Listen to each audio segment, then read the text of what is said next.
welcome, ladies and gentlemen, to AMX 1. This is the penultimate day of racing for this entire season. Season 4 will be in Daytona Super Speedway, the Oval, where we'll be driving the Nascar next-gen cars.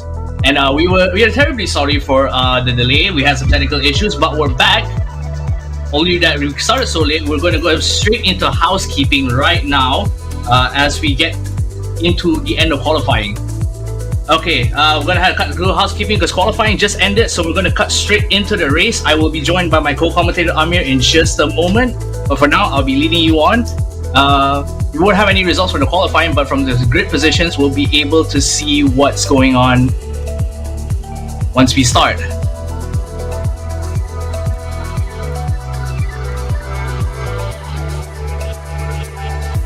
Jumping into the race in just a moment here. Here we go, we're in Heat 1. We'll be starting from the pits this time around as we enter the parade lap.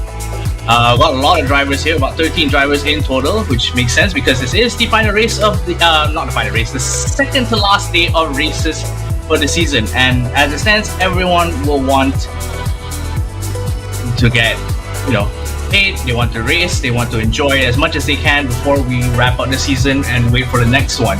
So we've got 13 drivers on the grid right now. We've INTERLAGOS is starting at the back in P13, so that's the reason that he did qualify first earlier on. In front of him is Fabrizio Belziti, Gabriel Crefta, Jero Encinas, Alberto Gazzapo, Rafael Casacorta in 8th, Evandro Dantas in 7th, Diego Villarreal, another well-known driver in AMX1 here, in P6, Vinicius Dean in P5, Zeke Castro, Josh Perwin, who last time we did see him ended up with a stellar performance. Leo Mora in P2 and Nico Godoy will be starting in the front of the pack right now. Yeah, you can see the qualifying results are on your screen. The times are actually very close to one another, so we'll talk a bit about the track as we're getting into it. Daytona Super Speedway is of course a very long oval, very high speed. Aerodynamics and slipstream is going to play a very, very large factor in terms of how these cars will perform on track, and you want to avoid as many accidents or incidents as possible because one single incident could take you out of the race. Now, these next-gen cars are extremely durable, but a big accident is still a big accident, and you could put yourself in a very compromising position. So, we're getting ready for the parade lap now. We've got a bit of time before the green light goes off and they get to go full tilt. Just have to check if my co-commentator is back in yet. Doesn't seem like he is. My producers will tell me just as soon as he does. Again, we are terribly sorry for the delay, but we hope to bring you the excitement that you've come to know and expect and love from AMX Global throughout tonight. So don't you worry, we'll be here all the way until the end.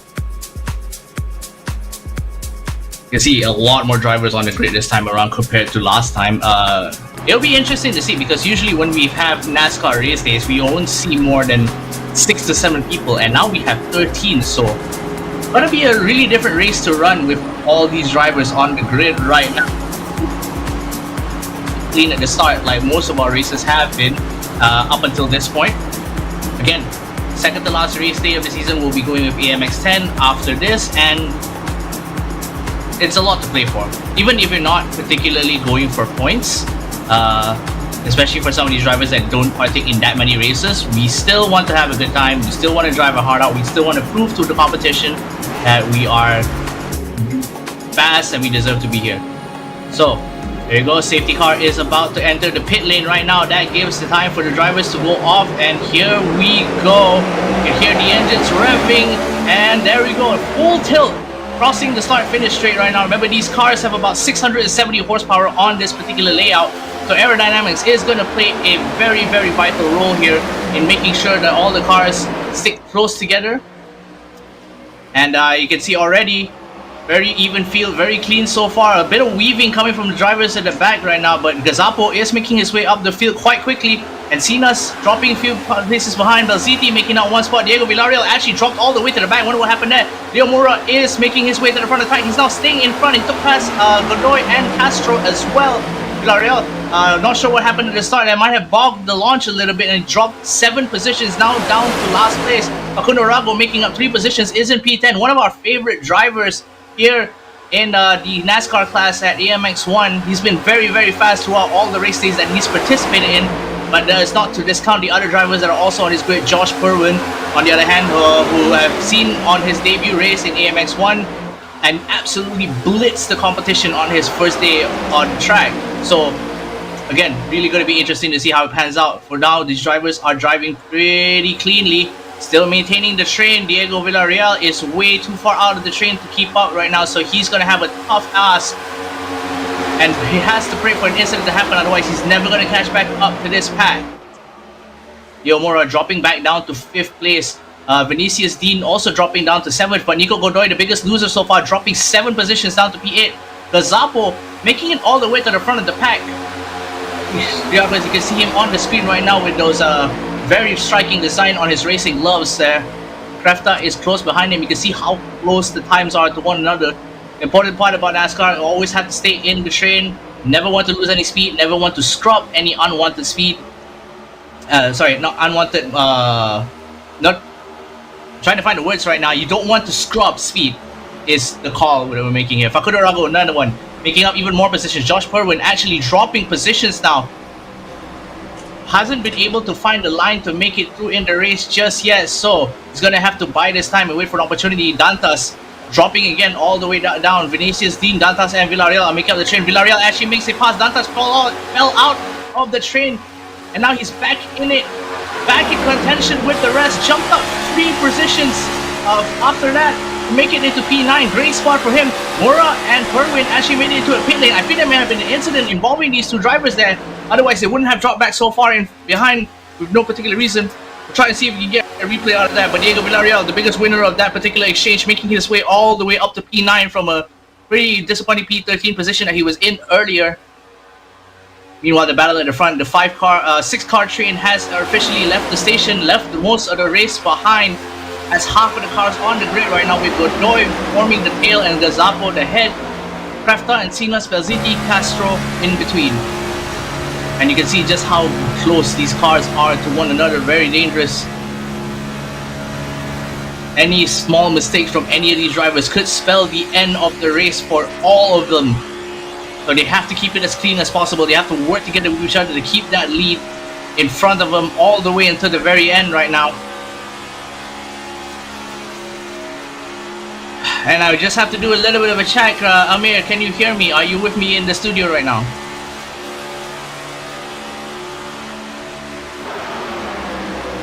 It doesn't. Okay. So it doesn't seem like he is. So again, I'll be here all the way until the end. Nico Godoy actually dropping behind from the train a little bit there. I wonder if he actually scrubbed off a bit more speed than he would have liked.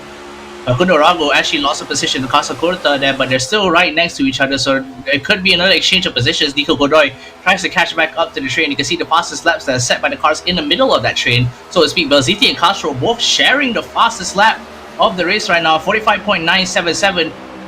Meanwhile, Josh Purwin and Leo Moro still don't know what happened to these drivers that caused them to fall so far behind, but they did end up in the pit lane, and then they are leaving the track again. Vinicius Dean is now pretty much at the back of these 3 drivers right now. So far, Villarreal, Dantas, and Dean are there. Meanwhile, here's the crash between Vinicius Dean and Leo Moro. You can see there, a little bit of a contact there. Might have been some synchronization issues from Netcode, but that one is a guaranteed contact and puts both of them into the wall. That I believe was Josh Purwin also just losing it and taking a lot of damage right now. Good beef there. I think that was from Casa Corta. Managing to avoid any unnecessary damage. And just like that, one of our favorite drivers, favorites to win NASCAR classes in AMX1 is starting all the way at the back. So he's going to have to try and claw his way back. Hopefully he'll be able to make it up in the second race. But so far, we are 7 laps down and 20 laps to go, and it looks like these cars are settling into the rhythm. They're finding their groove, making sure they don't make any unnecessary mistakes right now, as Facundo Rago actually still quite far behind this train, and the train is slowly but surely just leaving him behind. Nico Godoy also dropping slightly as well as Castro right now, so slowly the 7-car train is turning into a 5-car one. Bencinas in P3 with the sleek black. I believe that is the Ford. No, that was a Chevrolet. Yeah, that was a Chevrolet Camaro. But yeah, Very good looking cars on the grid today. I'd love to see it. And I think Vinicius Dean just also dropped out. He's ended up all the way back, and Villarreal is now ahead. Still trying to catch up to Dantas. You can see the timing boards on your screen right now. Less than a tenth of a second behind them, still waiting to make a move, waiting for Dantas to make a mistake, and even then, they still have to work together in order to catch up to the front runners of as well as Casacuerta, who is the closest driver to them right now. Meanwhile, Casacuerta is still contending with Facundo Rago for that P7. Again, they're dropping ever so slightly behind the straight. It was about 9 seconds before. It's now 11 seconds, so the speed advantage that you get from being in a slipstream is nothing to be sneezed at. You go and see us in Krefta. Yeah, indeed, and I think,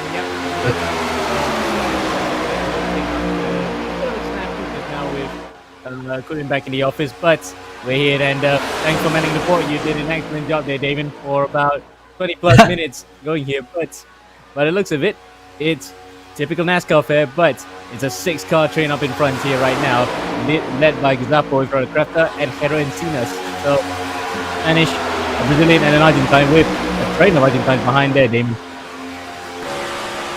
Yeah, definitely, and it's good. Pretty wild to see so many cars on NASCAR Day on Saturday, because for the past 10 weeks that we've been doing this, we actually haven't really seen that many drivers on this Saturday. So the occasion of this being the last weekend of AMX Global is probably really exciting for them. Absolutely, and this is just one big bash, isn't it? It's at Daytona. It's in the next gen cars. What the heck, right? We can just go for broke, and for certain drivers like Josh Cohen, unfortunately, we know him personally. He's been in Malaysia before. He's engaged to a Malaysian girl, so been talking to him for a while. But it's been a while since I've seen him in AMX. Looks as though his return has not been a stellar one, but we'll see what happens in heat number 2 as we're on board Nico Godoy, and Godoy is having a real good run at it here.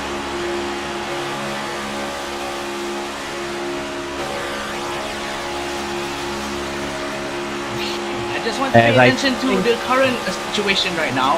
Sorry about that, I accidentally stepping over you. But yeah, I just want to pay attention to the current situation that Josh Berwin is in right now, because he is actually trying to catch up to Vinicius Dean and is doing a pretty good job at it, all things considered. Yep, he's lost the drive, unfortunately, so he's definitely out in the wilderness, so to speak, because again, these 7 up in front, for 6 actually, with a car that's interloping behind there that looks like Cohen, I think, because it is car number 10, so Cohen is actually using the draft of a car in front just to get up to the back of it. But again, he's not going to get much out of this. He's just probably watching brief as the cars up in front, because Gazzapo, Krefta, Encinas, Belcidi, Castro, and Godoy are the ones who are in hot contention for the win here, Damon. Yeah, we're still waiting for anything to happen right now. So far, these drivers have settled in a pretty good rhythm of their own, but any small mistake could shake that rhythm and cause this train to fall, completely collapse, and let the driver behind Casacuerta there catch up. Still about 16 seconds there, so there is a lot of catching up to do. And if anything doesn't go wrong, this will probably be your top 6 for the next week.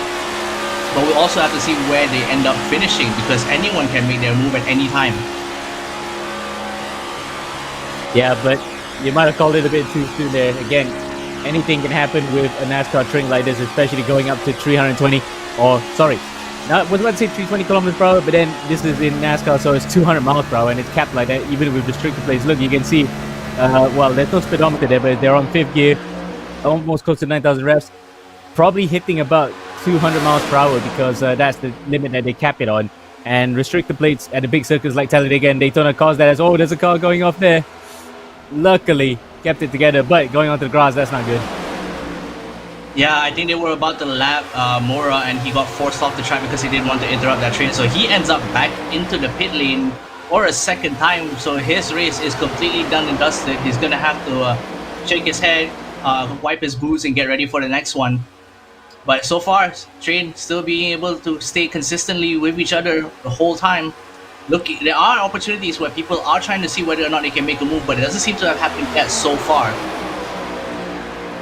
Yeah, because again, drafting in a pack, you do not want to break that chain, because you just want to keep it like this for at least a few more laps before you start thinking about going for the go gear in the final few laps to actually get the win. But again, these guys are not breaking rank just yet. Godoy's moving out of the slipstream, but he needs a drafting partner in order to do that.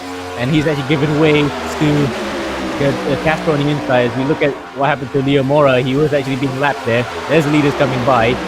Let's see, was it netcode or that was probably just a mistake? And by the looks of it, it is a bit of netcode involved with Encinas actually knocking him that time around. Luckily, he didn't take Vinicius Dean with him, but that kind of sends Mora right to back. And luckily for him, the front splitter did not dig in and cause more damage to the car, because in real life NASCARs, when they dig into the ground there, it does break the car apart due to how low these things are. So he got away with that one, just unfortunately by the back. So he's going to start at the front for heat number 2, which is fortunate for him, but he's going to have to chuck heat number 1 in the bin.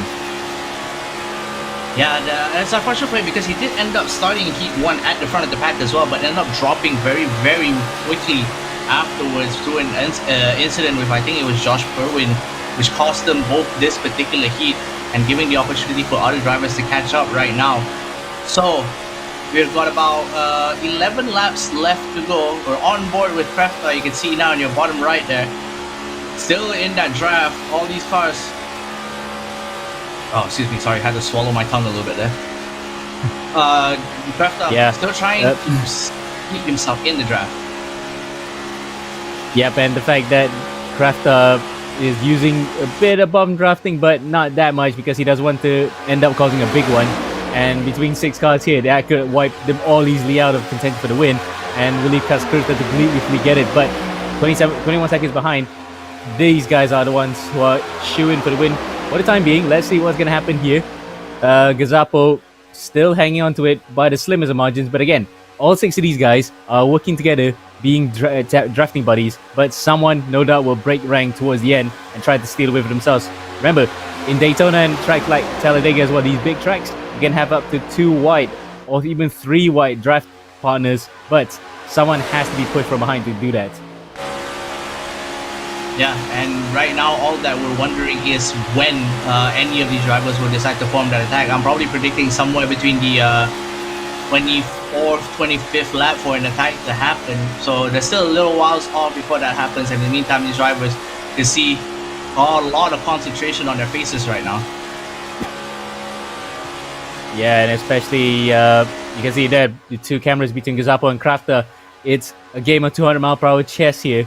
It could go either way for these guys, but again, it's a 6-car train. Everyone's going to the low side here. We're going to watch Castro because he is giving Belzidi a bit of a bum drop from behind, but again, it will be negated somewhat because there's Zeke Castro.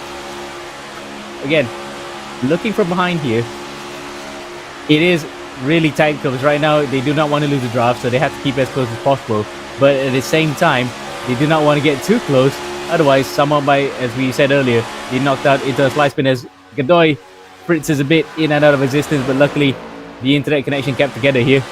By the looks of it, Castro is trying to play rear gunner for his teammate, only for the time being. Let's see if he actually changes strategy, breaks out of that draft, or has someone become a drafting buddy and try to use him to get up to the front. But again, he'll have to wait a few more laps here to make that move stick.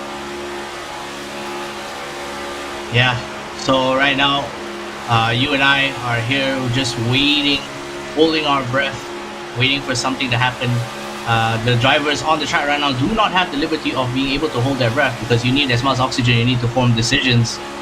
So you can see there, bit of a discrepancy in terms of speed there. Zeke Castro going 348 kilometers an hour. I think that would have been a speed record on Daytona. I think that's a mistake, to be honest, because these NASCARs have been built specifically not to reach those speeds, because the fastest lap ever was actually by Bill Elliott, and that was about 340 kilometers per hour-ish, but that was back when the cars were literally aerodynamically slippery on the straights, and there was no restrictor plates to prevent that. So the last year that we had those restrictor plates was in 1987, of course. That's pretty much the only time that you'll get to see these cars do 330, but the most we see right now is that range that I said earlier, 320/200 miles per hour. That's pretty much as fast as these things can go. Yeah, and that Bill Elliott lap was, I think, in was it 86? I think it might have been 86, with the 86 class 85 NASCAR. 85, yeah. So around it was that in 85. Time period, It was at Talladega. Oh no, 87. It is 87. The cars that are featured on iRacing, and his Ford Thunderbird that he has, that one, that is actually quite aerodynamically slippery for a car that actually has some well, we can safely say ancient hardware underneath, the push-rod engines and whatnot. Yeah. But again, 1987 was the last true year of the fast bullet cars before they decided to just slow it with restrictor plates. Yeah, and we have to talk about the technological advancements that NASCAR has made since then as well, because of course these cars would probably blitz any of the 80s cars on the road courses, right?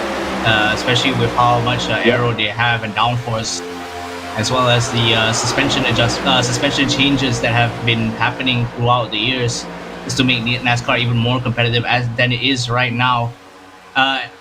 We've got about 5 laps remaining until the end of the race right now. Still waiting for anyone to be able to mount an attack. Probably going to expect it around maybe lap 24 or 25. So still got a bit of time until then. Yeah. The Zappo there, still steady in front. Yep. Or Encinas will be the one to break rank and have Belzi deport him. And normally that will be the tactic on the big super speedway oval, because you want to have someone from behind push you to create a two-way tandem or even three-way sometimes, because with the way that these cars are being close right now, someone has to break out a draft to make the leader think about throwing a block. And Gazzapo has not been pressured at all. Yes, he's got cars behind, but because he's the leader of draft and people are pushing him, he's in a comfortable position. Now we see a lot of those drivers might be thinking about it. That's Crafter up to the back, and Cena's behind him still, and they're almost, look at that, the camera, that's great camera work from the production team to show how close that drafting can be. But that's what they call a bomb draft. Even if there wasn't a touch, the slight push of air is enough to give Gazzapo a bit of an advantage. But again, someone they've had behind Crafter has to be crafty as well to try and create a new lane of drafting. Otherwise, they're going to stay at 6 abreast all the way to the end. And Godoy has actually gotten by, so Godoy maybe has got to move on here. He's going to break the draft. He does. No, in fact, it was Castro that actually went offline to let Godoy through, and maybe this might be a chance to do some tandem drafting.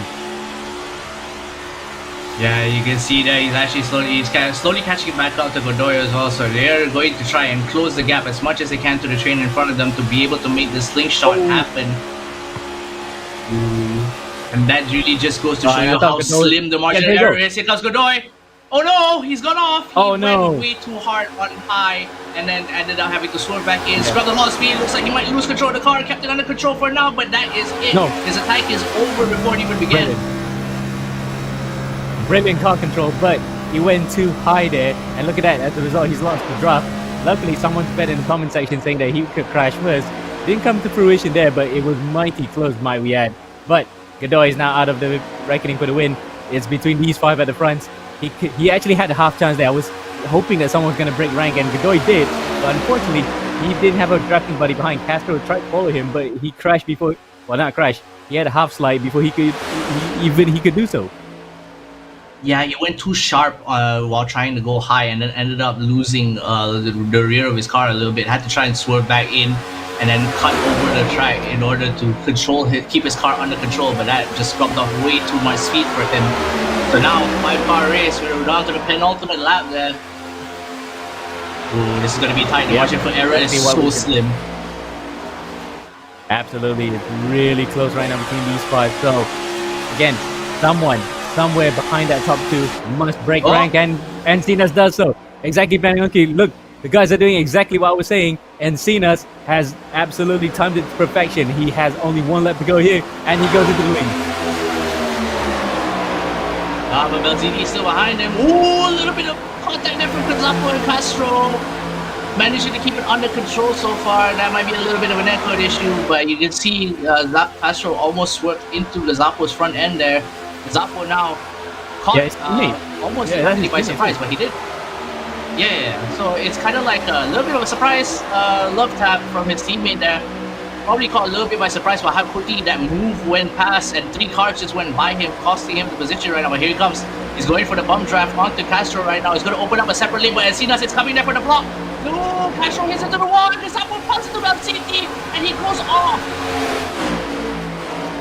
Oh, that's really disastrous for Belvidi. He was the innocent bystander. He thought he had a chance to go into the double yellow line, but again, that would be deemed illegal in NASCAR circles. But it is a drag race to the line, Damon.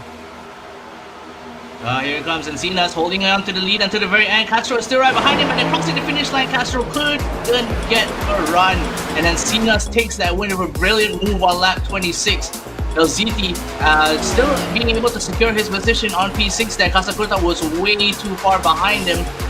Facundo Rago was contending with him the whole time, but couldn't make the pass happen. Tried once and didn't make it stick. But their top six right now, Encinas, Castro, Gonzalo, Krapta, Godoy, and Belziti.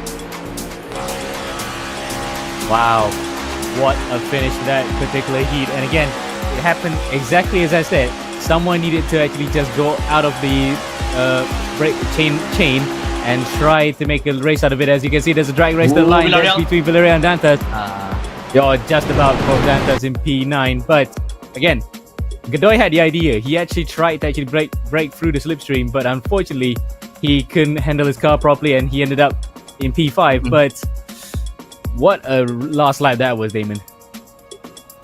Yeah, unfortunate for Belziti, but he still managed to stay within the top half of the course, the grid. So, still pretty decent position, all things considered, despite the fact that he was in P3 earlier on. And your session winner on screen right now is Jero Encinas. But the fastest lap actually is still being held by Belziti, so he's still going to be walking away with a little bit of a bonus despite that rather disappointing result.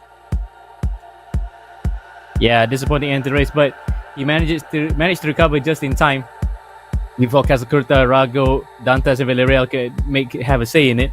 As more and more people are coming to the comments. Hello, Just Keith and Zampolini as well. Fabio Zampolini, who we might see later on in the GT3 class around Interlagos. That'll be quite fun to see. As there we go, Jero Encinas, thumbs up, a wave, and a smile. He is happy with that win.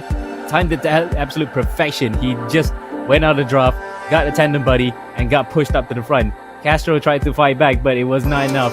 That is a typical Daytona finish where you just had to wait for the last few laps, keep your powder dry, and just strike when your opponent's least expected, Damon. Yeah, and just like that, we're going to go over now to Heat 2, getting ready as the safety car is going to bring these cars out for their first parade lap. And Leo Mora, Josh Perwin, really got to keep it tidy this time around because they do not want to end up at the back of the grid yet again. They'll be starting from the front this time, so they're in a more comfortable position. But we have seen before, starting in the front of the grid doesn't really inspire confidence, especially when you have a lot of pressure and a lot of cars coming behind you, and the responsibility is basically just making sure that the train stays intact. Yep, indeed. And again, with 13 cars on the grid here coming into play, you can easily see a huge gaggle form from front to the back. But by the looks of it, 2 rows of them will probably rows of 2, that will be the one to look out for. We would see 2-lane drafting, but if there was a couple of accidents that happened, we might just see a single lane drafting like we saw in the first race, Damon. Yeah, and luckily earlier in Heat 1, there wasn't really a big incident involving multiple cars. So if you don't count what happened to Mura and Josh Perwin, it was relatively clean at the start as well. So let's hope they can maintain the momentum into this one going forward. Facundo Rago, actually without his teammate this time, Lautaro Gayoso is not racing, so he's pretty much racing alone. Doesn't have the safety of his teammate there to guarantee a draft. But here we go. Downshifting, getting ready, waiting for the safety car to enter the pit lane as the drivers will set off at full tilt. Now the launch is again very important because you want to be in that train as quickly as possible to keep yourself in the draft. Here we go, drivers are going on full tilt, the lights have gone green. Here comes Leo Mora immediately rushing to the front of the pack right now with Josh Perwin right behind him with Vinicius Dean holding off in P3 right now. The cars at the back are actually falling behind a little bit slightly. So these 3 cars are going to have to form the train as quickly as possible to put themselves in a very favorable position going forward. Indeed, and once again, that kind of start wasn't actually the best because a lot of people actually broke rank. Normally, the starters would not put there, as Orago nearly went off into the infield there.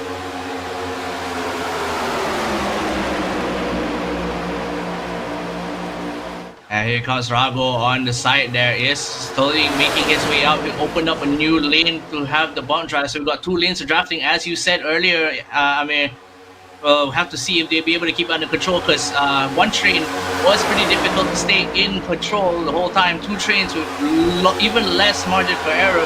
It's going to be really, really scary. Indeed, but if you can trust the guy up in front to not make a mistake, you can actually make the 2-lane draft work. And guess what? We're getting there right now. Dantas is having Mora as a tandem buddy, with Rago having Belzidi behind him. As you can see, the blimp cam, I would hazard to guess is a Goodyear blimp, because normally they will have Goodyear blimps at NASCAR races to watch over the action. Coming up now to turn 3 and 4. This is where, of course, we had that awful accident back in 2001 that took the life of Dale Earnhardt, but luckily, virtual racing is much safer here. We can actually have 200-mile-per-hour chest going on without as much risk as even a bruise going on here. But so far, at least, Dantas actually has the better of Robert Green to the drive because he's got Mora behind. Oh, nearly a big crash there, David. Yeah, Dantas went high there to try and join Rago's train and played a little bit of blocker there, swerving back down low to stop Mora from going too far forward. You can see another car has actually joined this train as well. That is, I think, Assetto behind there. Losing the pack again, just a little bit, but not too far behind that. He's completely out of the slipstream. And immediately we have ourselves a 9-car battle for the front of the grid. Every other car has dropped behind Gazapo. They're 5 seconds behind this particular train. And then Sinas, Godoy, and Villarreal are tailing behind him. So, stark contrast to what happened at E1, where he managed to hold on to the lead for so long. Now he's starting all the way to back. Indeed, as we continue watching the blimp cam here, how it has been watching over the action throughout the entire field. But let's hope that whoever made that comment is not going to get their wish come true, because if we had a big one here, that's the entire field wiped out, and whoever had a poor start can actually pick up the pieces. As you can see, 3, 4, 5 cars trying to jostle for position, but it's Rago and Belzidi, the 2 Argentines, having the better speed with the draft. They punch up to the front, but wait, Dantas, who has Mora right behind, might actually get through coming out of turn number 4 here. It's still going at it neck and neck. The drivers must keep it ever so fine here, Damon.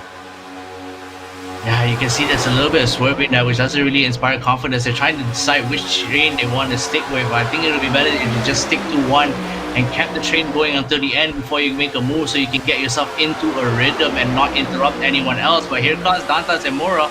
We're cleaving through the front of the pack now, actually pushing quite far ahead of the rest of the train right now, leaving it behind. Leo Mora actually doing a fantastic job of assisting Dantas with the bump draft. And now his co-cars are slowly pulling away. Ooh. Yes, this is what they call tandem drafting, which was outlawed by NASCAR because the fans found it a bit boring, because 2 cars drafting together, pulling away from the front. In fact, it became a chain of 2 tandem drafting cars was enough to actually disparage some races. As, oh, there's a bit of a touch there between Mora and Dantas, which caused Dantas to lose a lot. No, in fact, that's Mora. Mora's completely slowed. I think he blew his engine. Oh, I think he might just have. Yeah, there was a puff of black smoke, and then he just immediately slowed down. Oh, haven't seen that yet before in here in AMX, but that is so unfortunate for Leo Mora. Oh, wow.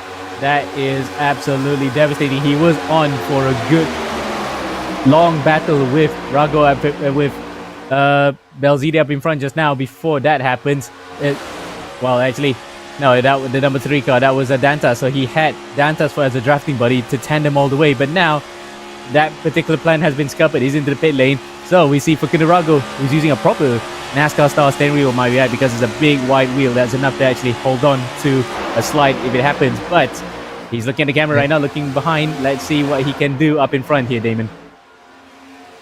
Yeah, the trains have now converged. It's now down to 1 train with Dantas at the tail end of it. You can see, I believe that was Casacorta just slightly tailing behind. 1 random car straying over high there. I believe that might have been Krafta.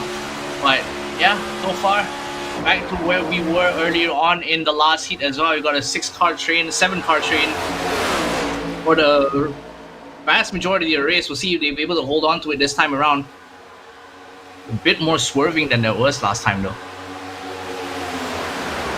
Yeah, I think they're getting a bit antsy in this one because they know full well how the first race panned out with the drafting. Now they can actually just experiment and try to push the limits, but not too far. As we saw last time out, a few drivers found the limit a bit too hard and crashed into the barrier. So the likes of Belzidi, who got really shafted in that final lap kerfuffle, wants to actually prevent that. He is on for not just a podium, but a potential heat win, with Rago helping him along. Yeah, Rago now in a pretty good spot right now. I just said right now way too many times in one sentence. Anyway, Leo Mora is completely out. He's completely didn't even rejoin the track afterwards. I think that engine failure really was it for him. So really unfortunate for him, but we still have a big race on top of our hands right now. As I think car just strayed a bit wide there. I think that might have been Belziti. We'll have to double check in just a moment right now. Still going high. Dantas is right behind him. Look at that camera angle. Ah, it is Crafter. Yeah, the red. Yeah, that's a the red Motorcraft car. Yeah. In the Motorcraft Wood Brothers car, actually, because normally that's number 21, but in this particular case, he runs his own number 86. But nice touch to bring a classic livery into this fight. But I think Crafter may have actually jumped the gun a bit too soon there because he needed someone to help bump draft him all the way up to the front, because you need to have a drafting buddy. Otherwise, you break out of that slipstream, you're going to lose a whole heap of positions and momentum. Yeah, you can see that Dantas is still also trying to catch back up to the train. You don't want to leave any more than a quarter of a car's gap between the two drivers if you want to make that move happen. But Dantas is going to try for it anyway. Takes over Josh Berwin's position. I think he held that all the way from the beginning there, but Josh Berwin still holding on to it. Dantas is just swerving high and low, trying to see if he can make an opportunity and make a pass happen one at a time. I'm not sure if that strategy will pay off for him down the road, because it might force a little bit more wear on his tires, but we'll have to see. But again, if he wanted to actually break out of the slipstream and try to catch up to the front, he needs to have Josh actually push him from behind here. That's what he really is banking on right now. But Josh is just trying to play out with the slipstream as well, so he does not want to jump the gun either. Oh, nice camera angle. That's a really nice one to look at Belzidi looking left and right. Yeah, and a very attractive car to complement that camera angle as well. The front ends of these Camaros are probably my favorites among the next-gen grid. Probably my favorite rear end would be the Mustangs, but Camaro just strikes such a more imposing pose, especially in an angle like that. Yep. It's such a shame that no one ran a Dale Earnhardt tribute livery, because if that was a black number 3 with a good wrench colors, I'll be actually quite intimidated as well to see that coming my way. Yeah, definitely. Okay, so this train is still going on there. Rafta, we're on board with him right now as he's hailing ZK Castro's car. Again, I did mention the Mustang's rear end is probably the best looking ones out of the 3 cars on the field. Some people might make a case for the Camaro, but I'm pretty sure no one will make a case for the, I believe it's the Toyota Camry. Not my particularly favorite model of car. I think the Supra does look a little bit better, but regardless, personal taste aside, they're still pretty equally matched. Yeah. Yes, because basically the shell is about the same, but you just put different decals on it to make the cars look different. And luckily though, the decals make it look like as if there's a bit of a dent inside there, so that we can tell, okay, which one's the Chevy Camaro, which one's the Ford Fusion, and which one's the Toyota Camry on the grid. But at the moment, the Fords and the Chevys, the two American muscles up in front with other manufacturers to be. And speaking of where they want to be, Belzidi is in a really good prime position here to challenge Rago up in front. But again, he's using the draft, waiting for the right opportunity to just break rank and try to go surge up to the front with Vinicius being behind. But he doesn't want to strike too soon. We saw just now how Dantas tried it with Leo Mora when they tandem draft, but Mora's engine blew big time. That prevented him from going any further up in front because he lost the momentum and just got swallowed by the feelers. Meanwhile, that's a battle further behind because Gazapua and Cena's being the first heat winner, didn't have the best of starts. They literally lost a heap of time. They're about 5 seconds behind here in the second train. Yeah, but the fact that they've been able to form the second train is good news for them, because that means they get to keep up the speed instead of just losing it all compared to the front runners. So you can see the gap between Crafter and Gazapo isn't extending as quickly as it was in Heat 1 with with Assetto Corsa and the rest of the front runners. So this is still a pretty good position for him. And battle for P7, nothing to sneeze at right now. Diego Villarreal is part of that battle. So this is another 6-car battle for the back. So we got 2 separate battles, and they're both pretty intense. Yes, but the guys who are in P7 onwards may feel that it's a bridge too far unless the front 6, I'm not wishing it upon them, but unless the front 6 actually make contact and take each other in a big one a la Talladega style, that might make P7 P1 after this. But I don't think those guys will be thinking about wiping each other out anyway, because they really want to continue this long game of chess that has been slogging at it for the last 15 laps to just continue all the way to lap 27. Yeah, again, waiting for the very end, the 11th hour to actually form an attack is probably the best call to make, because you still want to get settled in with your car. You still want to see whether or not the drivers around you can trust them to do the same thing that you are, which is to keep yourselves all in the race until it's finally time to strike. And they're doing a pretty good job of it so far. We're lap 16 now, 11 laps to go. Really looking forward to see what's going to happen near the end. Oh, there we go. Now we get a 2-lane draft here with Vinicius Dean actually in front of Dantas, but you do not want to go side by side there. That is very, very close. You do not want to end up collecting each other here. But because of that particular drafting initiation that really didn't work out, that gives Belzidi and Rago the opportunity to go tandem drafting. And look at that. Dantas and Crafter are thinking the exact same thing. Let's go and try to do a tandem draft. Yeah, they don't want to lose Belziti and Rago too quickly, because even though we're more than halfway past the point in the race right now, as soon as the driver slips away, it'd be very difficult for you to catch back up if you're not doing the exact same strategy. So keeping them in check, making sure they're still part of the train, and waiting for them to be able to mount an attack afterwards is of paramount importance right now. As Krafta is side by side, I think that is Pete Castro there. He's drafting Dantas, and Castro is beside him. Yep. Yeah. And tandem drafting. They are tandem drafting right now, so that's the idea. Look at that. Opening up another drafting lane allows Dantas to actually gain so much speed, but there's an equal opportunity that will happen like Mora. If he gets it wrong, over revs the car, he will blow the engine, so that's not what we want to have here. As they come out now out of turn 4 onto the top of the triangle, the midpoint of the triangle of the circuit, to start yet another lap here onto the tri-oval. It looks as though Belzidi is able to push Rago even further compared to Dantas and Castro for the time being. The tandem drafting works for a while, but it doesn't seem to be enough to actually get up to the front at this point. I'm just reading in the comments right now. Why do you guys wish for crashes so often?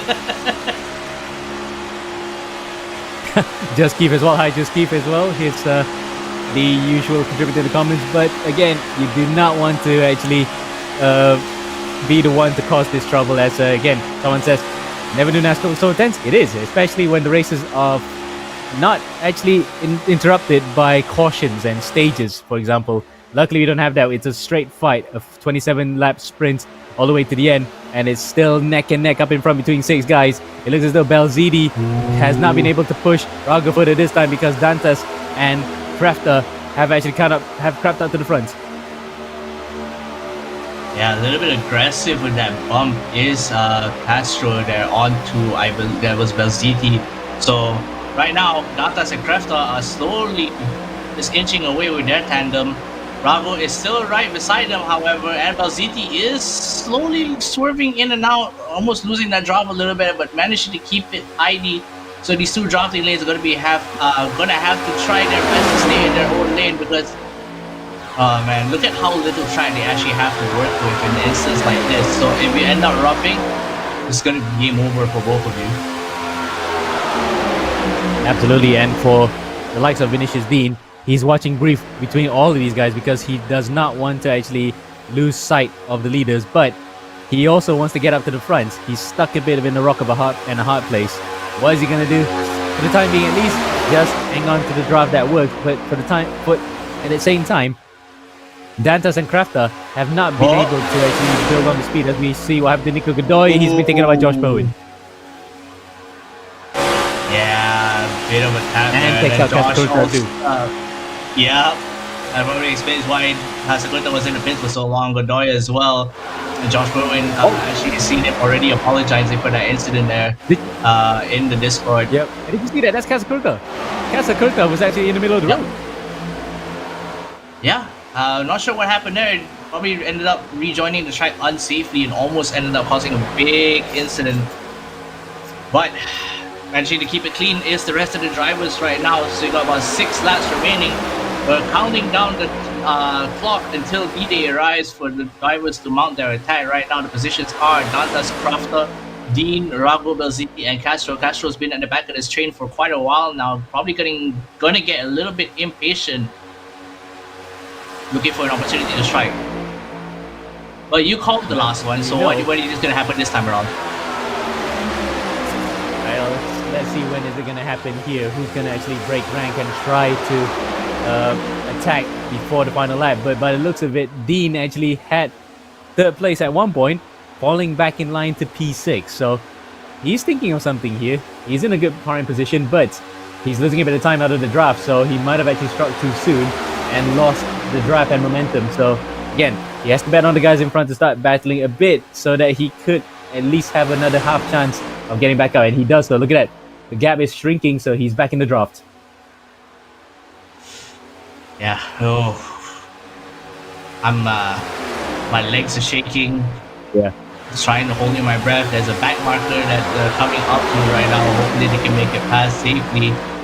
I think that might have been the car of Godoy or Godoy. Might have been, yeah. Yeah, it's Godoy because Casakurta normally runs the Pinata livery. There is Godoy pulling off to the side, running a Carlton.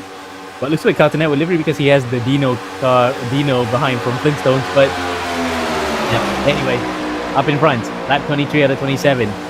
We see Dantas, who at one point was actually on the high side trying to get by Fukudarago and Fabrizio Belzidi, has done so because the push that Crafter gave was enough to actually creep up to the front here as we see what happened to Casakurta.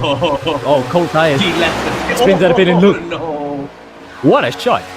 What an absolutely brilliant shot there from the replay team to show that one. How the drivers, despite doing 320 kilometers per hour / 200 miles per hour, still managed to see Casakurta in the heat of the moment. Yeah, Casakurta with a bit of an egg on his face there, leaving the pit exit and then spinning out. But props to the other drivers for managing to keep their concentration. And again, with NASCAR, concentration is tantamount to being able to perform consistently well. We've seen it in previous instances where drivers lose brief moments of concentration and end up with a mistake that is so much very costly, especially on tracks like this. Absolutely, and it's a super speedway, of course, so once you have a crash, you go on almost forever until the momentum stops. And for these guys, especially Fabrizio Belzidi, who was the one that actually got the momentum that couldn't stop until he hit the barrier, was the one that suffered last time out. Now, he's in a prime opportunity to try and get to the lead, but as you can see that his top speeds are about 320, so they're roughly around the 200 mile per hour range. This is for Fukudarago on board with him. When is he gonna break rank and try to pull the trigger here, coming into the final 3 laps? Up to turn number 3, into turn 4 now. That's Rago, that's Belzidi, the two Argentines. They're actually, I think, in communication with them because you can see Belzidi actually was talking to somebody on his headset, so maybe he is talking to Rago as a fellow Argentine and drafting buddy to try and think of something here. But if they want to do it, they're going to have to do it this very lap, otherwise the last lap will be a bit too nip and tuck. Yeah, so we're probably going to see a break within the next couple of turns right now, of course. Another back marker they're coming out to, I think that might have been Josh Perwin. He's going to have to get off track a little bit, let them through, because you don't want to be in the way of any of these cars when the big battle finally happens. Whether or not they actually be able to catch up to the back marker is another question entirely, but with the draft that they're currently in, it's pretty quick to see. As you can see, that I think that is Vinicius Dean on the high lane, trying to see if he can still make a move, but he's scrubbing up too much speed every time he goes onto high, and there's no other cars in that particular lane. So he's a bit too far behind the mountain attack right now. Rago is also losing the motive a little bit. That has to go high. Belziti is right behind him. We're going to see if they can give him a bump with Ziki Castro also behind. And the swerve train is starting to derail a little bit as they're trying to make it past, I believe. That is Casa Corta that they're trying to make it past right now. Yeah, they're going to try and make it stay. It looks like they'll be able to do so just yet. But Rago seizes this opportunity, takes the high line with Belziti, sees if he can make it past Dantas all the way now. The white flag is already down. Looks like it hasn't been able to make any headway just yet. Rago does make it in front of Crafter, however. Here comes Ziki Castro on the inside. Over the double yellow lines. He's on the ground, and that's a big accident. Oh, the race finish after that. So Dantas, with the slimmest of margins, Evandro Dantas punches his fist into the air. He knows what that meant. That was a well-fought victory. And fittingly enough, despite driving the Kurt Busch Monster Energy car, he is driving number 3. So that is Dale Earnhardt's number. And he did pretty much like the Dale Earnhardt 1998 Daytona 500 special, where he held on to the lead for dear life in the final 10 laps to hold on for a win here at Daytona. Dantas, take a bow. That was a good fight, and he held his ground so well there. Yeah, that incident gave me a heart attack. I didn't even realize they were already crossing the start-finish line when it happened, but lucky for them, I guess. They managed to save all their positions as the crash happened right after the finish line. So, the results are in right now. We have Dantas there, Evandro Dantas in P1. Great race for him. Facundo Rago with a much better drive than he did in Heat 1, finishing in second. Gabriel Crafta in third, Zeke Castro in fourth, Fabrizio Belziti in fifth, Vinicius Dean in sixth, and Alberto Gazzapo in seventh. And as part of the second train, of course, Garo Encinas will be in P8, Diego Villarreal in P9, Josh Pervin, unfortunate that he was involved in a big incident, would be in P10. P11 would be Nico Godoy, Rafael Casacorta in 12, and Leo Mora, having to retire early with a blown engine, will be finishing in P13. Yep, as now we see Dantas doing a burnout. Oh, he got the car stuck on the tri-oval. He's beached. So, unfortunately, yeah, he's beached it on the tri-oval itself, but that will be one smoky way to end the season, and I think that is the most perfect way to end off, even if it's an ending for Dantas, but it was a great finish and a great way to end off the NASCAR season. Yeah. Oh yeah, this is the last race of the NASCAR class. Well, yeah. Great race from all the drivers all around. Was a bit of a frenetic start because we were rushing a little bit, but other than that, I think the racing itself was fantastic, especially to cap off season 4 of AMX 1. We had a great time. It was tense throughout the entire race, which was very, very fun to watch. And yeah, looking forward to seeing it again in the future. And we'll be on camera for the first time tonight in just a moment. Yes. And with entirely different lighting because of there was a bit of problem with the lights as well in my house, but luckily the audio is working here, and glad to be back. And nice shirt though, Damon. That looks pretty holiday-like. You look like you're still in the thank you and Eid festival mood. Yeah. I actually had a virtual open house earlier on, so that's why I put the shirt on. I haven't taken it off since, but I think it fit the mood, and it's cool. It's a hot night today. Yes. Yeah, man, it's a bit of a end of season vibe, isn't it? And speaking of hot night, we saw just now Josh Perwin was probably not thinking about sensors at that point because it is probably hot in Perth at that time. But I have no other way to say it, but that was a perfect end to the MX1 NASCAR season, and can't wait for the next one here with our socials at the bottom. You can actually still keep in touch with all of us throughout the off season after this: Instagram, Twitch, X, Discord, YouTube, amxrace.com on the website, and TikTok for a lot of the short form content. But any closing words here for the NASCAR season, David? I mean, I've been a part of the NASCAR races for about 6 or 7 weeks now, and each time it's been great. They've always had really great racing for NASCAR class specifically, and today was no exception. In fact, I think it was probably one of the most intense sessions we've had over the course of the entire season. So I'm glad I was here to witness it. Absolutely, and we were glad to witness a 6-car finish all the way to the end between 3 different drivers that could have actually won it at the line, but Dantas taking the final with the entire season, and of course the very first one before that was won by Encinas. So Argentine and Brazilian split in the final race of the entire NASCAR season. I call that fair, but don't go anywhere because that's AMX 1 done. After this is AMX 10, and there's even bigger treat coming after this. But for now, we'll be back after a short commercial break. See you in GT3 class.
To save our home, we must travel through the gateway to find new energy.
Hello then, this is AMX Global League Season 4, race number 33, and this is the AMX 10 rear-wheel drive class from the lovely Autodromo Jose Carlos Pache, aka INTERLAGOS, from Sao Paulo, Brazil, and it is in a GT3 class car. So, a great track, known for coronating champions, and a great class of car that has provided action throughout its almost 2-decade run right now, with the most stable set of regulations ever in any sort of motorsport. Hello and welcome from me, Amir, and alongside me, Damon. We are back here for the final time for us this season, tonight, in our commentary here for AMX Global Season 4. But throughout the entire time that we've been doing this, Damon, it's been really fun, isn't it? So many good races, great battles, and finishes that really are almost Hollywood stuff to boot. Yeah, a lot of interesting stuff has happened since we started broadcasting for AMX. It's been bumper-to-bumper racing for a lot of these instances as well, and it's always a treat to see these cars go, these drivers go all out in races like these, where so much is on the line. Absolutely. And there's our socials at the bottom here for us to peruse through, as we said just now before the ad break. AMX Global on Instagram, Twitch, X, Discord, YouTube, where we're hosting it live alongside Twitch. And you can still sign up for the races at amxraces.com via the website, and some short form content that accompanies it to Instagram, which is on TikTok. So we will actually go to the housekeeping pretty soon, but what kind of racing week is? In fact, we're going to go into the housekeeping now before we get into your opinions, Damon. So let's get into it for the final time for us this season. But there will be one more day of competition after this. As you can see there, the dates run from the 27th of January all the way to April 21st. So tomorrow will be the final day of AMX competition in Season 4. Prize pool of up to $20,000 and next level racing gear up for grabs. So you can see what is the next level gear that's going to be won for those drivers in this particular sub-championship, held on a variety of car and track combos. This race format now, we're pretty much familiar with it. 20-minute qualifiers, flip the script, top 50 reverse grid, Heat 1 and Heat 2, both about the same way. Then, this is the overview for the other part of AMX Global League Season 4. Driver camps are required in both classes in AMX 1 and AMX 10. You can join via the link on AMX Discord or the website, with balances of about $100 paid out each month for those drivers that have actually hit that particular target, with races happening on every Tuesdays, Saturdays, and Sundays. But you know the drill by now. You can actually sign up at any time at amxrace.com. Scheduling. This is when we're racing. Again, this is the final 2 days of competition. So it's not the Tuesday because we've already passed that. It's in the history books now.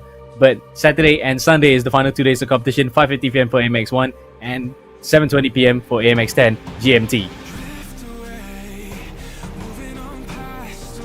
Meanwhile, this is what we're racing for, the prize pool, and this is what really draws out the most number of competitors, because look at that. First, can get $30 for qualifying on pole. If you win the top 15 reverse grid race, you get 30, and then another 30 if you can do the same thing again. That goes to our proverbial triple crown.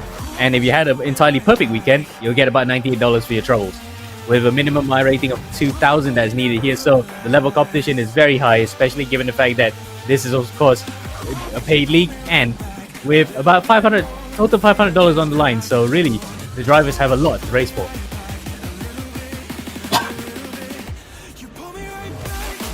And for the final time in AMX 10 for us here in the top 12, this is what it looks like from first all the way to 12th.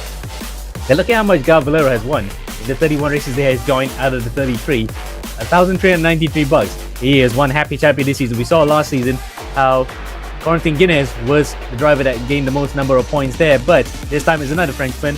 But it's not Guinness, it's Valero in front of Harrison, Vasquez, Felipe, and Kohavi are top 10, with the likes of Roman Pascucci creeping into that top 12, with Tobias Serrano just jumping him there. So really, these are the fastest guys in MX10, and they are the ones that are in that top 12, deservedly so.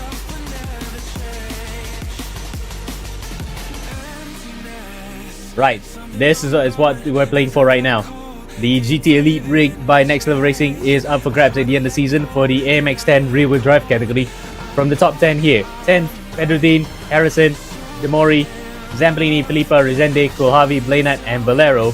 But you can see where the positions are changed here. Dino Felipe gained the last time that we raced, but the leader right now, well and truly ahead, is Aaron Vasquez. The class of the field in any sort of GT car, you can see in the background why he loves GT cars. That is Porsche Cup, and he excels that too. So can't wait to see what Vasquez can do, because he technically is the champion now, but he'll just have to do one more race here to seal the deal.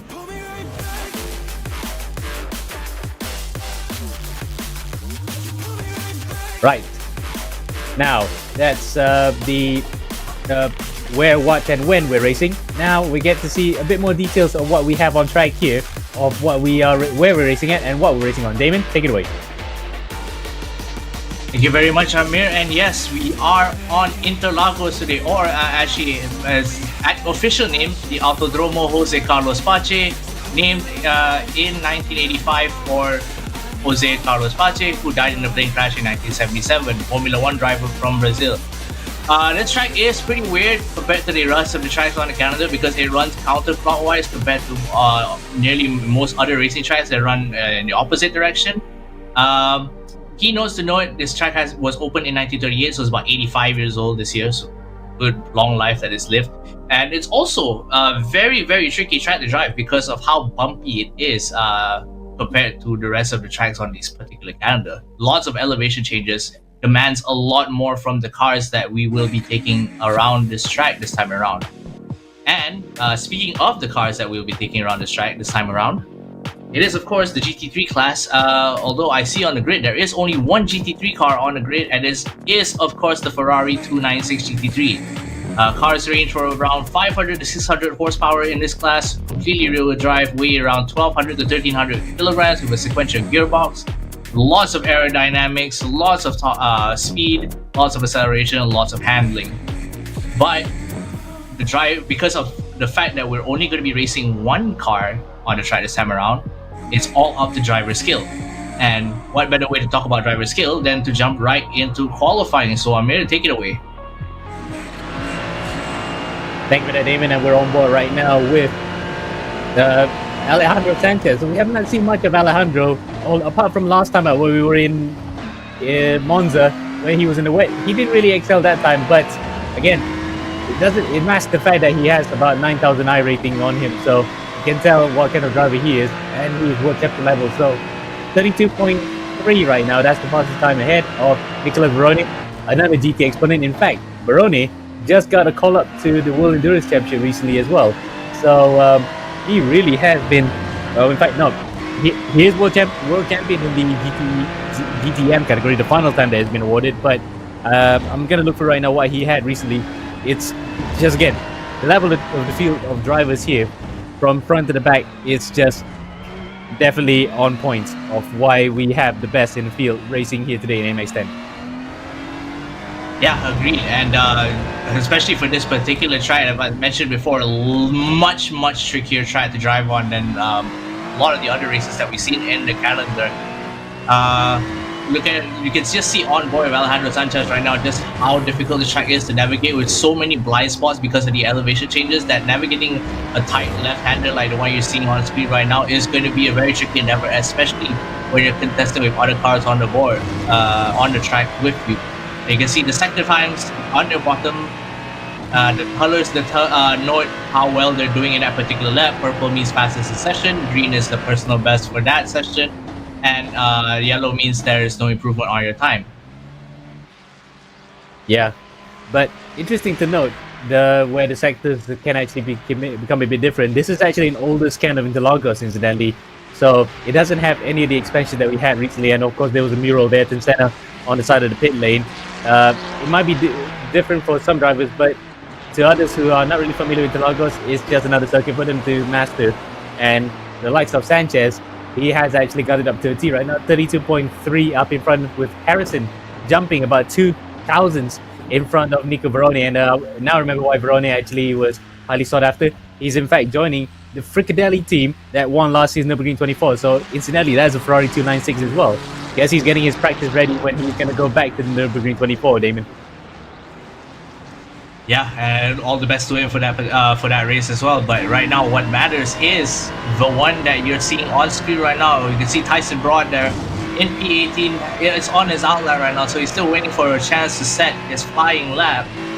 a lot of Brazilian drivers on the field today, hoping to see if they can make a good position, a good finish for this track. Of course, this track being in Sao Paulo, in Interlagos. Yep.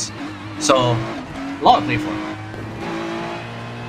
Indeed, and fortunately Lorenzo's not here, otherwise we would have actually been waxing lyrical about Brazilian drivers, past and present, and real or virtual, because they would love to emulate what Carlos Pache did back in 1975 when he won the Brazilian Grand Prix and being the second driver to do so. But because his win was so popular, being a native Sao Paulian, he had the circuit was named after him, as you said, in 1985, about 8 years after his tragic passing in a plane crash in '77. So really then, what a way to do him justice by being a Brazilian and winning your home race.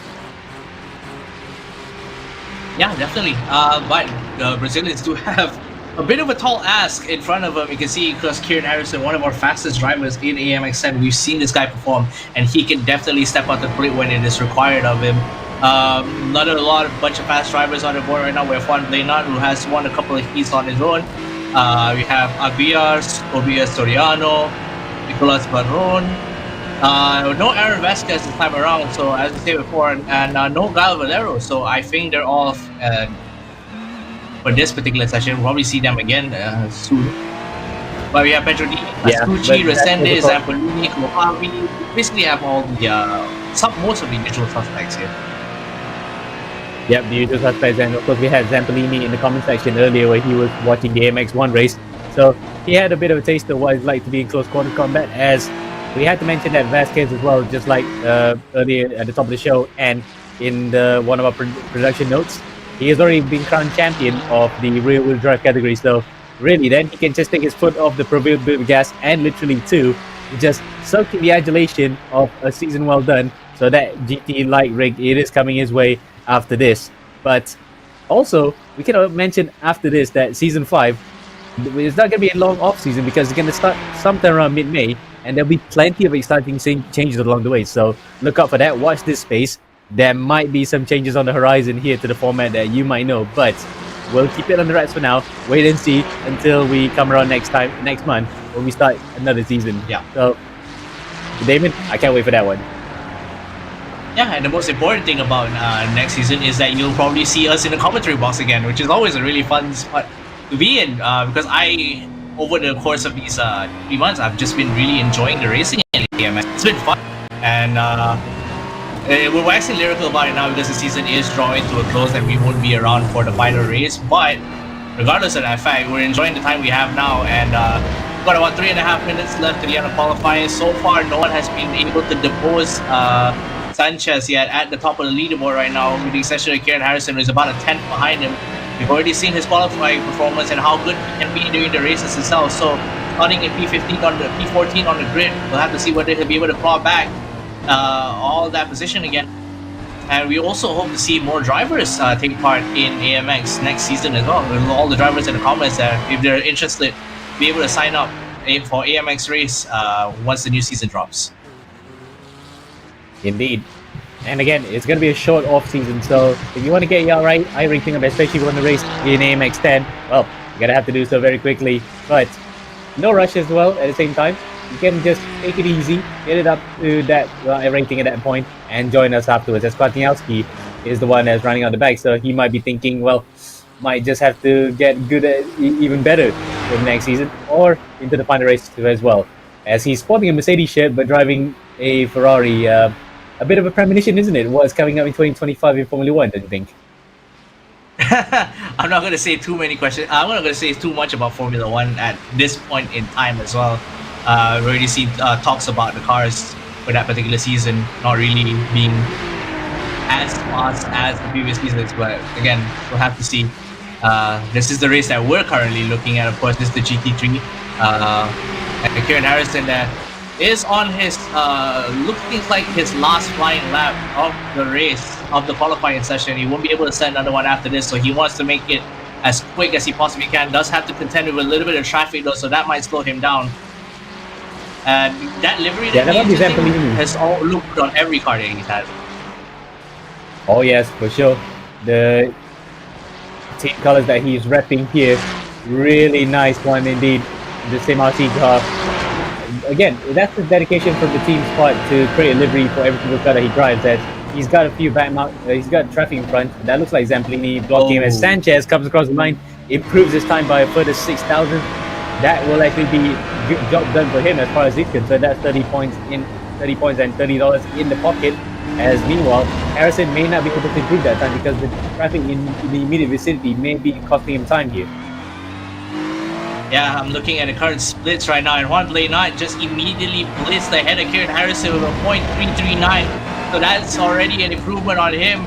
Gonna depose Harrison, keeping him on the podium, but just barely right now. He's still 3,000 of a second ahead of Nicolas Varone, but the traffic that he's currently contending with doesn't seem like he'll be able to. And yes, he did go into the pits, and that lap is done and does it for him. So he's going to be starting at 13 on the grid this time around, but Juan Blaynaud coming in clutch at the very last minute. Indeed, Blaynaud really upsetting the uppercut. Not only the fact that the Argentine actually has gotten up to the front, the top two on Brazilian soil, but he just beats out the other firm favorites because looking at Bruno De Carmo on board him. Can he improve to actually upset the Argentine? No. 32.7, and that is his qualifying done. But the upshot for him is that he'll actually be starting further up on the grid when we flip the script for the heat itself. But for the time being though, your man at the hour, Alejandro Sanchez, really proving why that 9K iRating proves that he's no slouch with a stonking lap in the final seconds of qualifying to be up in pole position. But once we flip the script, he'll have to work his way up from P15, which is where Gaston Kohavi qualified. But it's a tough field to get through, isn't it? Look at that, 1st to 17th, covered by just under 1 second, Damon. Yeah, the deltas for this particular qualifying session are insanely close. So, fingers crossed, we'll be seeing equally close racing at the beginning. We can see Alejandro Sanchez on your screen right now, looking at something probably on his phone, getting ready for Heat 1. And as we are also preparing for it, a lot of drivers I haven't really seen before in AMX 10. Do you have any particular people that you're looking out for? I'm willing to bet a bit on Zamplini being able to bring home the bread for the Brazilian boys because he is going to start P2 when we flip the script there. So he is Brazilian up in front. That will be one to watch out for. And Jackson Resende as well as we get into Heat 1 now. And no doubt this will be a rolling start because GT3 cars, we don't normally see them do standing starts. So again, that will give a bit of a half chance for the drivers who are not familiar with the standing start procedures in these cars to actually get a bit of a head start. As you can scan the live timing on the right hand side of the screen, the QR code then to find out how your favorite driver is doing as it happens so they can wheel them on in spirit or if you're in contact with them through Discord, whatever it is. Now then, that's your grid. Kohavi, Zamplini, Pascucci and Resende, Argentine and Brazilians in the first two rows with Martin Chico running up that top 5 in Argentine. Then Yasha Nuhi, the only American on the grid here, P6, Dean 7th, Agria 8, Donella 9th and Tobias Ariana running out your top 10 here. But those guys outside that top 10 are really one to watch for, especially the likes of actual real World Endurance Championship driver, the last ever champion in GTM for Corvette Racing, Nicolas Varone in P12 there. But he's got plenty of work to do alongside the other drivers in his vicinity then to charge their way up to the front, Damon. Yeah, and the start is going to be pretty tight for these drivers. You can already see just how narrow the course is at certain points of the track. This is going to be a pretty harrowing start, I think. Indeed. Rude Dunsao for the first time here, not in race trim but in the pre-race where they're going to have to really line themselves up as you can see Zamplini then. We saw in qualifying using a lot more of the road than we usually thought because it doesn't count as track limits. Apparently that's fair game, so that's why drivers can actually extend the entry as they head up the hill all the way to the start finish line. So you see that Gaston Kohavi and Fabio Zamplini will be the ones that control his pace up in front with the likes of Pascucci and Resende watching brief here. We get ready to see the green flag fly and it looks as though I think Kohavi may have actually been able to put the gas on. No, in fact, they're still waiting. And now, green flag flies. We're off here in Sao Paulo for the final time in the AMX 10 rear-wheel drive class. It's a good start from Harvey. He gets the job on everybody. Zampolini watching previous second place. Pretende, as Gucci and rest of the field follow through. It's a stream of cars. They come up to the center for the first time. No. And look at this. Oh, that might be Batan and Pedro Dean. Pedro Dean is number 48 car. That's actually the NRG North opposite barriers. And a couple of other cars further behind actually taking evasive action. But by the looks of it, apart from those guys coming proper, the front guys have made a beeline for it.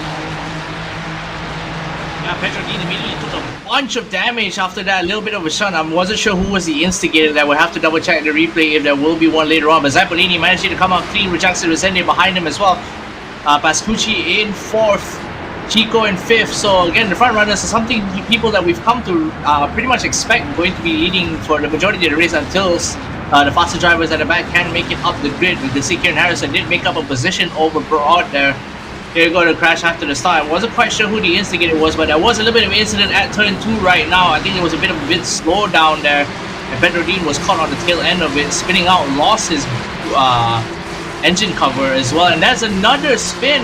That is Kwasniewski now off the track right now. Oh, big problems here going on with some of the drivers at lap 1. As they're about to cross and finish out the first lap. It's already getting pretty intense right now.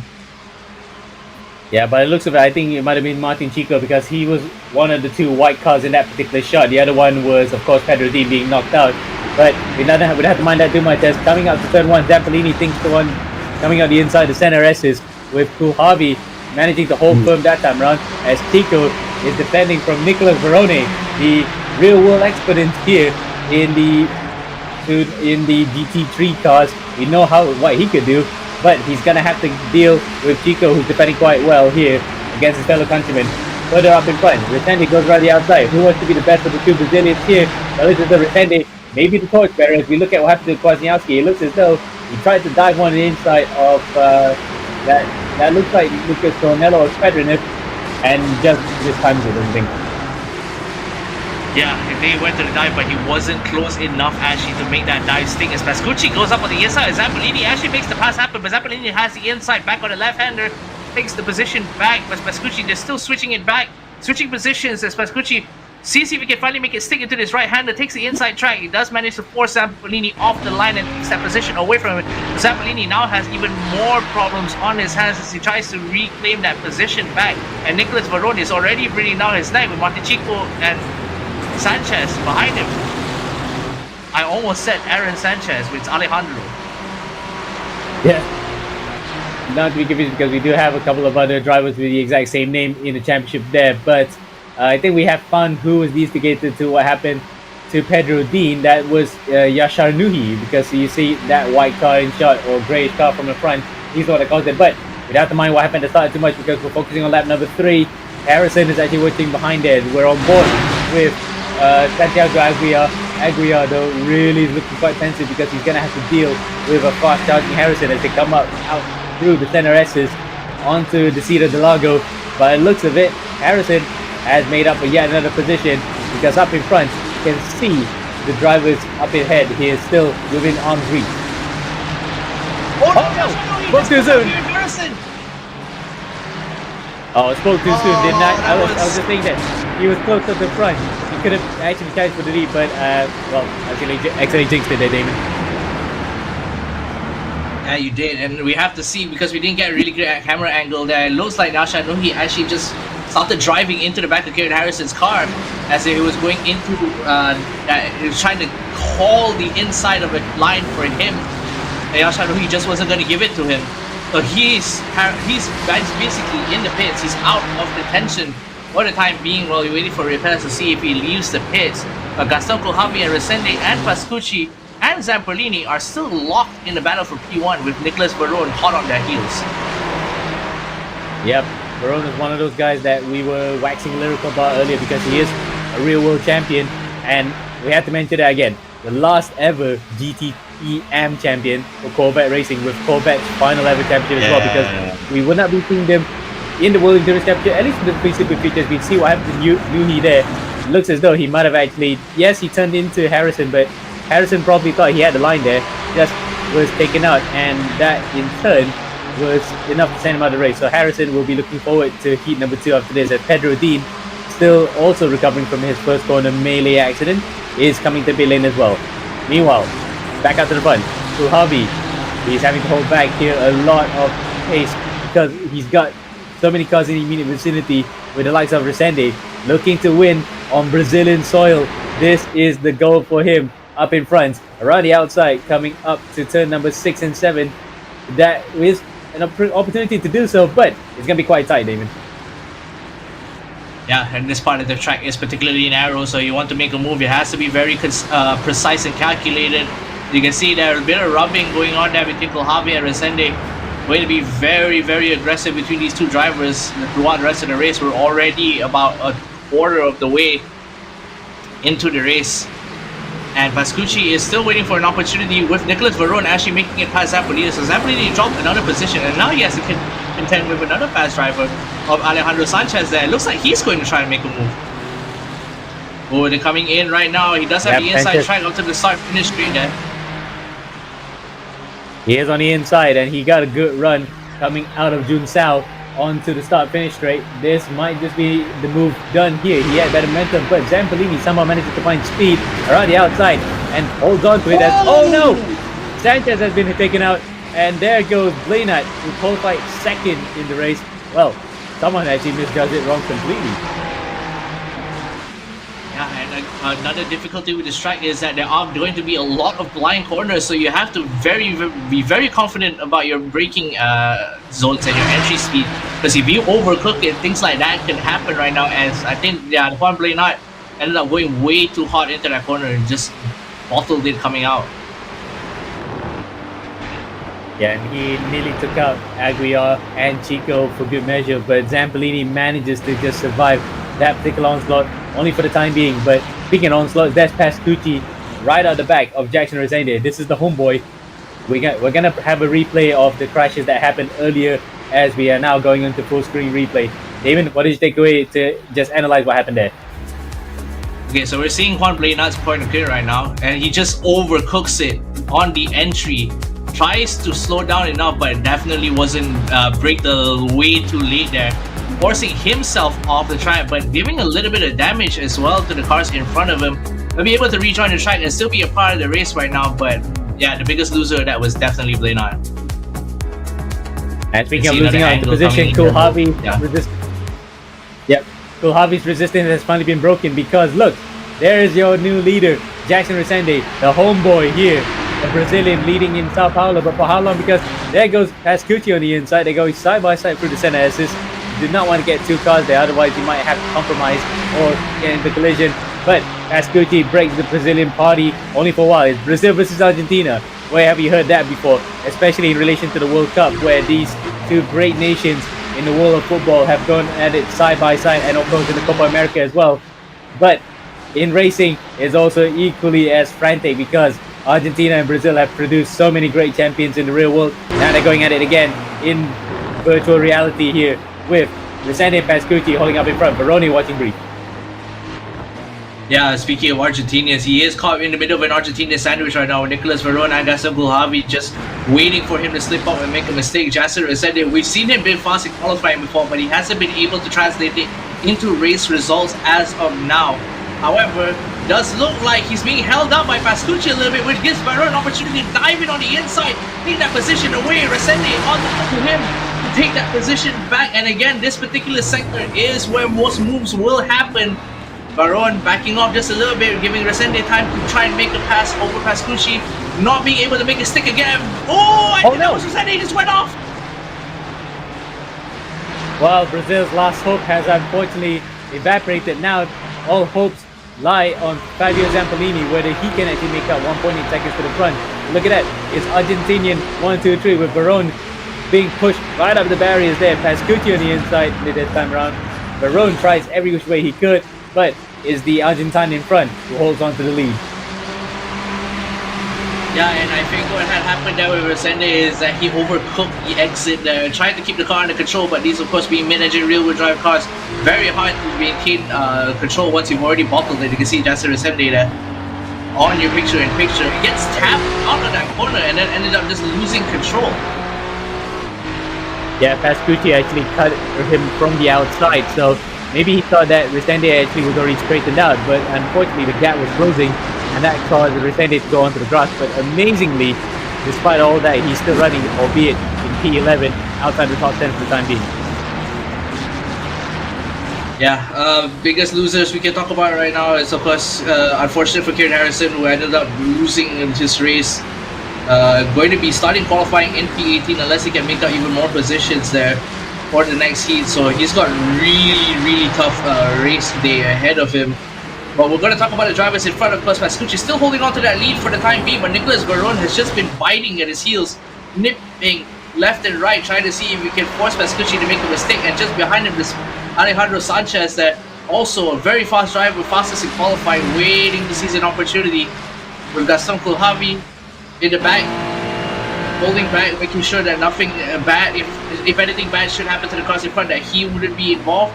Zampolini, of course, still in P5, but the gap between these 5 drivers are actually really close. And here comes Nicolas Varone into turn 1 for the move, but Pascucci defends, takes it back for turn 2. Varone does have the inside again for the turn 3. And they're side by side as they're coming into the next big straight into the big corner.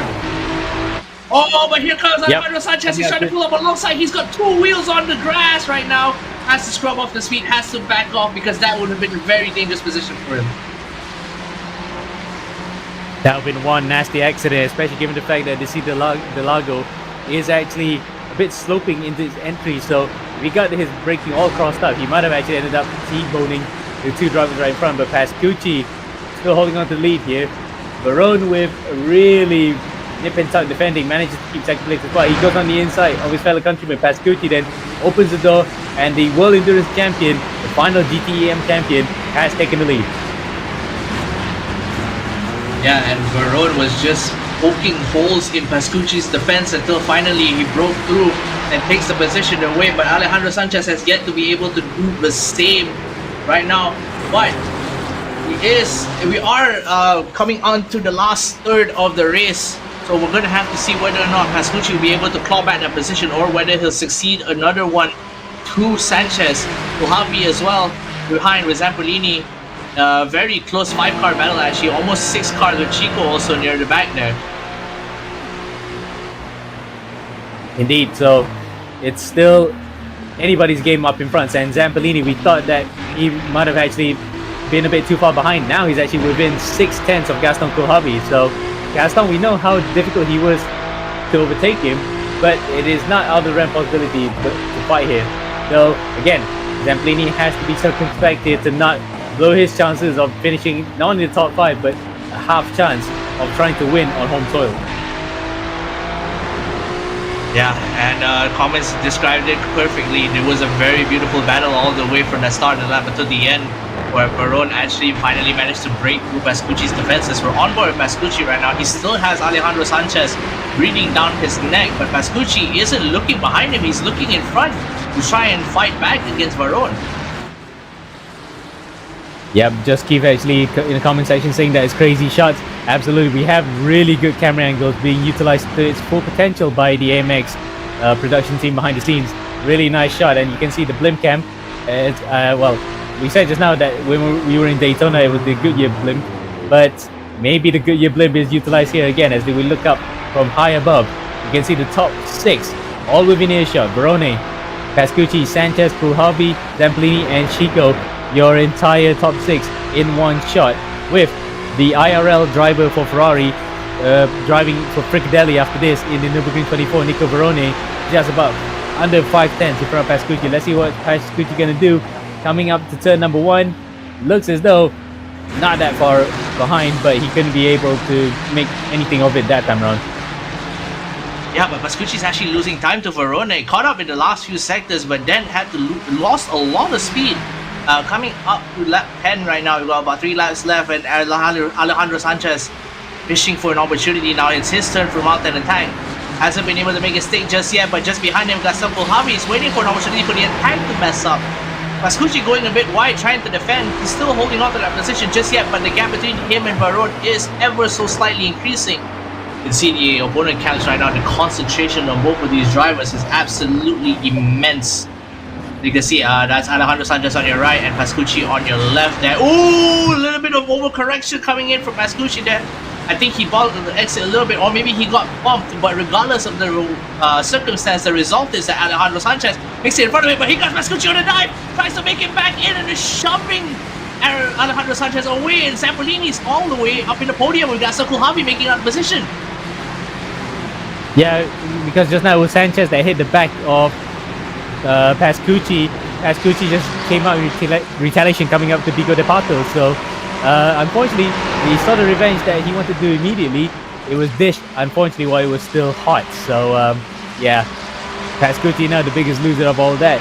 Zampolini the biggest winner because he's now on the cusp of a podium and only just a couple of tenths behind Alejandro Sanchez, with Kulhavi being just the cork and bottle here. Behind that is Aguiar and Chico. Aguiar goes to the inside and takes position away. Or does he? They still go at it side by side. Oh, no! Oh, there goes Aguiar to the barriers. Oh no, that was it was Aguiar there, just fighting over across into Chico's line and then ended up getting hit into the wall by Chico. Chico still holding on to that P7 position, with Dornella immediately in front of him, and now we've got two Brazilians in the top 6, which is a lot different than what just happened like 3 laps ago. Yeah, shows you how much things can change when you least expect it, and how many people can go for broke when you just have points on the line. As you can see, battle on between Broad, Reshende, who's on a recovery drive after that big, massive fishtailing coming out of June South. He's still in it with a top 10 berth. In front of Blainat, who also survived that first corner scare. The two Brazilians are going at it side by side. Reshende and Dornella go through, but in fact that's Broad. So Broad has actually been overtaken by Reshende, and Blainat as well is involved in there for good measure. But these guys are just fighting for outside of the top 5 fringe positions as well. But it looks as though every position is crucial here for a good starting spot for the next race, Damon. Yeah, and what a cap off to the Heat 1 right now. Just at the very end of the race, all the incidents start kicking off, and everyone's getting ready to attack. In fact, most of these attacks are actually really kind of interesting. As you can see, Chico turns in and hits Aguiar into the barrier. Really weird move coming in from Chico, but Aguiar ended up the biggest loser out of that particular exchange. Blainat, on the other hand, actually managed to claw back positions right now. He's back in 8th. As we're coming back into the front runners right now, Kulhavi is 2 seconds behind Baroza. Baron has to run away with the lead. They're on the penultimate lap right now, but Kulhavi having to contend with Alejandro Sanchez, who hasn't let off on the throttle ever since the start of the race right now, has been stuck on P3, looking for an opportunity to make it past. It looks like he might just try and make it now as he's diving in on the inside onto Kulhavi. Hasn't been able to do anything just yet because he gets forced out onto the outside line. Zampolini just holding back, waiting for something to happen. Looks like nothing's come out of that exchange just yet, but Alejandro Sanchez still has about 1.5 laps to make the magic happen. Indeed, but he's losing touch to Nicolas Verone, who is pretty much home free right now, 2.3 seconds to the good. He's going to start his final lap well and truly the de facto leader of this race. But we're watching the battle between Kulhavi, Sanchez and Zampolini. Don't discount Zampolini, of course. He still has every opportunity here to snatch a podium on home soil. Yeah, about 8/10 of a second behind Sanchez here. If this end battle on the last lap ends up being detrimental to both of them, Zampolini will be the biggest beneficiary of this entire exchange. So you can see the drivers on the edge of the seats, concentration at an absolute maximum right now. Is Kulhavi trying to defend against Alejandro Sanchez, trying to stop his attack at any point he can, going for a bit of a defensive driving there, but Aaron Sanchez has the better run into the big left-hander and just take that position away from Kulhavi. Kulhavi's not going to be too happy about it, but there's nothing he can do about it. Yeah, nothing he can do about it that time because Sanchez really has the bit between his teeth in terms of pace. But he might have left it too late to challenge for the win of the race because Verone is only about 2 sectors away from a sensational victory, Maui, because he did have to start all the way further behind in, P12, but he managed to carve his way up to the front and then some with some brilliant driving. Yes, his defense can be quite on the limit, ragged edge of what's illegal, but he didn't get involved in an accident. That was crucial, and that's why Damon, he is on here for a win at Interlagos. But he will wish that this was an actual endurance championship race, because we have not been to Interlagos in the WEC for donkey's years now. But Veroni can at least savor a victory virtually here in Interlagos.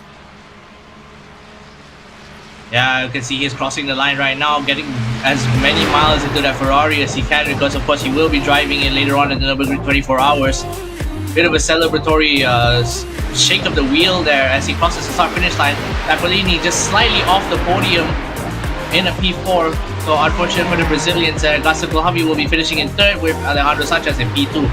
As you can see, Dornella, Resende, Leynard, Broad, Hassan, and Kosniowski, who actually was on a pretty substantial recovery drive, he was near the back of the pack and ended up somehow in P10. So great drive from him. Yep. Story of determination and a bit of disappointment all add up in between to give us, what can we say, was a typical AMX 10 affair, but unlike in TCRs that we normally see, in GT3s, it provides good action either way. So, Verone in front of Sanchez by about 2.6 seconds. If Sanchez had a couple more laps, maybe there would have been a half chance of him, but Verone was just too good up in front after overtaking for the lead. Kohlhavi in third, Zamplini fourth, Donella fifth, Resende sixth, Lena seventh, Broad eighth, Basan 9, and Kosciuszki running out your top 10, with the likes of Roman Pascucci, who faltered towards the end there, only just managing to get up to P13, but he'll start P3 for heat number 2. Kieran Harrison likewise, who also was taken out early, what might have been for the Brit at the same race, but that's whetting our appetite. Now we're getting ready for heat number 2, where no doubt more chaos will ensue, I would say. Well, let's cross our fingers and touch some wood, because hopefully that doesn't happen. We do have another rolling start here with the pace car in front, waiting for something to happen. Now, Kieran Harrison, because he finished out of the top 15 last heat, he will be starting in that P17 position. So he's definitely got a tall order if he wants to make this a pretty fulfilling weekend for himself. For the rest of the drivers, however, Tobias Soriano and Yashar Nuhi will be starting in the front of the pack right now. You have to be very, very careful when you're getting past these drivers. Pascucci and Chico, they were pretty far ahead throughout most of the last race. However, a big couple of mistakes ended up dropping them all the way down below the top 10. So now they have another chance at redemption. Indeed. And so would the likes of Pascucci, who was fighting up to the front at that point before he had his accident. The likes of Chico and Soriano, and of course Bruno De Carmo, the first of the Brazilians there in P5. He has at least a half chance as well of getting up to the front and try to build a leap up from there. Basan, Resende, Donella, and Zamplini, that's your Brazilian contingent, and including Felipe Spetrinev further behind as well. So, and Pedro Dean. Quite a few Brazilians here who would love to actually win on home soil, but all hopes lie on those guys in that top 10. They have a better chance here of doing so, but don't discount drivers further behind. We've seen drivers who have finished outside of the top 15 who can still manage to win heat number 2. So again, in this league, nothing is for certain. That is definitely for certain. See what I did there? Yes, there you go, wordplay there, my man. But as we are now getting into the action here, green flag is being held up, waiting for the race steward to commence it. There we go, and that's a very nice split screen of 4 drivers on screen there with different zoom views, where we're getting the final heat of the AMX 10 rear-wheel drive category underway. And it looks as though it was a clean start until Serende has been off, and Pascucci as well. Turn 1 immediately, Dean Pascucci, Kieran Harrison also another big accident. Kieran Harrison was involved in that one, so he's out of the race again. Oh my word, what can a man do to actually get a good run in the final race of the entire season? Well, apparently the start, he couldn't even clear it for the second time. So Harrison, despite being strong all season, will end the AMX 10 rear-wheel drive category on a whimper, Damon. Oh, that was Yashar Nuhi. He just ended up spinning the car out, lost control of it. Now, big crashes happening all around with only reached the halfway point. We haven't even reached the halfway point of the first lap yet. And it's still not over yet because we're looking at Vinicius Dean then, Pedro Dean, sorry, who's trying to recover from his awful first heat where he was taken out, manages to squeeze by. We had a car with damage there. I think that was Felipe Spatinev, or it could be Tobias Tyson Broad, but whatever it is, the drama further behind has actually created an opportunity for the guys in front. Soriano, Chico, and Blainat making an Argentine 1-2-3 on Brazilian soil. But who is the next of the Brazilians here who can actually make up a fight? Basan is the first of them in P6. You say that, but Basan just lost the position to Varun, so Varun is on a mega drive right now, made up 9 positions so far. But now the 3 Brazilians have to contend with one another or assist each other in order to make it past the formidable drive of Nicolas Varun and Kwasniewski, who is also doing pretty well for himself, all things considered, managing to stay safe and keeping himself in that P5. Yeah, but for how long? Because again, if the guys who are faster make up more time behind him, he'll have to start doing defending. And guess what? The immediate driver behind him who's fast is Nicolas Varone. So the World Endurance Champion in the GTEM category will be the first to try and break the Polish lock, who is holding up P5 right now and on for a double here. So wait and see we'll wait and see how that battle develops as it happens. But second place though is the immediate trouble we're looking at right now. Chico and Blaine are 2 Argentines, and both, while they're not part of the same team, despite the similar color schemes, the sky blue and white on the car. One of them is from the South American racing team, STRT. The other one is Rincon Racing. So 2 different teams fighting here, but drivers coming from the same nationality. And we have seen before in other leagues that we've covered before, Damon, teammates can actually become a bit of hindrance, but in this case teammates are the nationality of the country. So we're going to have a replay of what happened at the start here pretty soon to see, with Kieran Harrison on screen, of what happened to him in particular. So the perennial favorite in every single race that he does has been taken out early. Here's the BenQ replay, Damon.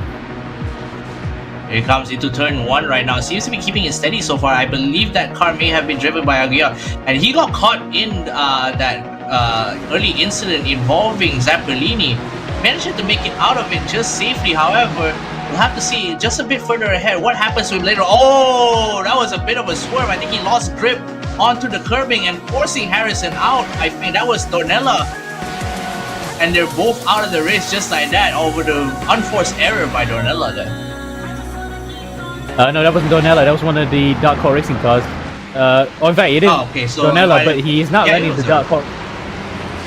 Yeah, but he wasn't running the Dark Hawk colors because he was running a different color scheme compared to the other Dark Hawk car of Zampellini. That might have been the Carmo actually, who has actually been knocked out as well. You can see why there's a grayed out area in his name, but irregardless of that, that's a Brazilian out with the perennial frontrunner. Yeah, I was just looking through the Discord, and it was in fact Dornella, because he did end up tagging Harrison and letting him know that that was an unintended error on his behalf. So yeah, it ended up being Dornella, which was really unfortunate for both of them. Oh, that's really a shame, isn't it? But we couldn't identify Bully because he was running a different livery to what we saw just now. But either way, thanks for the confirmation there, Damon. We know now who's the driver involved, but incidentally, it is another Brazilian that got involved in that one. So drivers of that nationality on this particular circuit tend to not have the best of luck, shall we say. Apart from Ayrton Senna, who has actually won it a few times before, Fittipaldi, and of course Carlos Apache, where the circuit is named after him. Any other driver that's taken part in the Brazilian Grand Prix or a race around Brazil in an international level have really had home jitters, shall we say, Damon. Yeah, it definitely does look like it. However, Zampellini is still in P6, so a pretty good spot for him, all things considered, despite the fact that he was involved in a pretty big incident early on. You can see there, Juan Blainat is actually still in front of Mate Chico, but only just, you can see how much damage is already on Chico's car, and this was off of lap 1. So he's been running with that damage the whole time. You can see, Chico's trying to look for something there. He's already feeling the pressure from Alejandro Sanchez behind him, but he has to be able to keep it under control if he wants to make this pass happen. Yep, again, Leonard holding quite firm here in front of the South American racing team driver of Martin Chico, and Leonard looks quite unfazed here. Someone's asking what happened to Nicolas Verone. Well, let's just say that first corner kerfuffle and the subsequent accidents afterwards was the cause of why Verone now is a lap behind here. Or maybe he had a penalty afterwards, but the collisions at the start probably was the one that did it for him. Yeah, because it was so many drivers involved that it was getting quite hard to tell exactly who was involved in which particular incident because of how much happened in that particular first lap.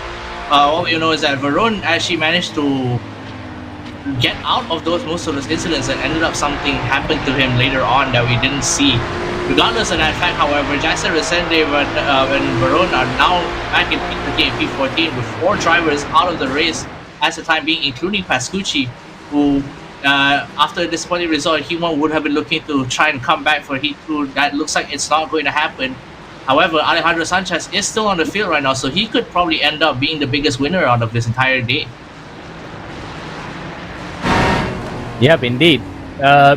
We saw just now how he came agonizingly close to a potential first win. He was about 2.6 seconds behind Nicolas Verone. But the thing is, this second time, however, he will have to be faced with another situation here, because Blaney is about 3 seconds behind him. But Soriano is about 4 seconds ahead on the road. Yeah, looks like for one of the comments is saying that Verone was ahead, but then he ended up pulling into the pits, ostensibly probably to repair some damage to his car, which ended up putting him in a very unflattering position right now. But here comes Juan Blaney trying to make it past. No, here comes Alejandro Sanchez trying to make it past Blaney. He actually made it past Chico earlier on in the race, and we completely missed it. But here comes for that second pass onto Juan Blaney, and he makes it look so easy coming out turn 2. But Chico, not willing to be outdone just yet, is going to try and make it past Juan Blaney. They're side by side as they're coming up to, I believe this is going to be a left-hand turn with Juan Blaney on the inside track. Little bit of a tap coming, rule driver, so Juan Blaney just spins up. Amazing camera angle showing you just exactly what happened between those two drivers. Yep, and Blaney then loses more than just one position. He's going to lose quite a hatful of positions there. Send all the way to the back. He's recovered quickly, but he's right behind now Gaston Kulhavi with Pedro Dean, another Brazilian there, up in P6.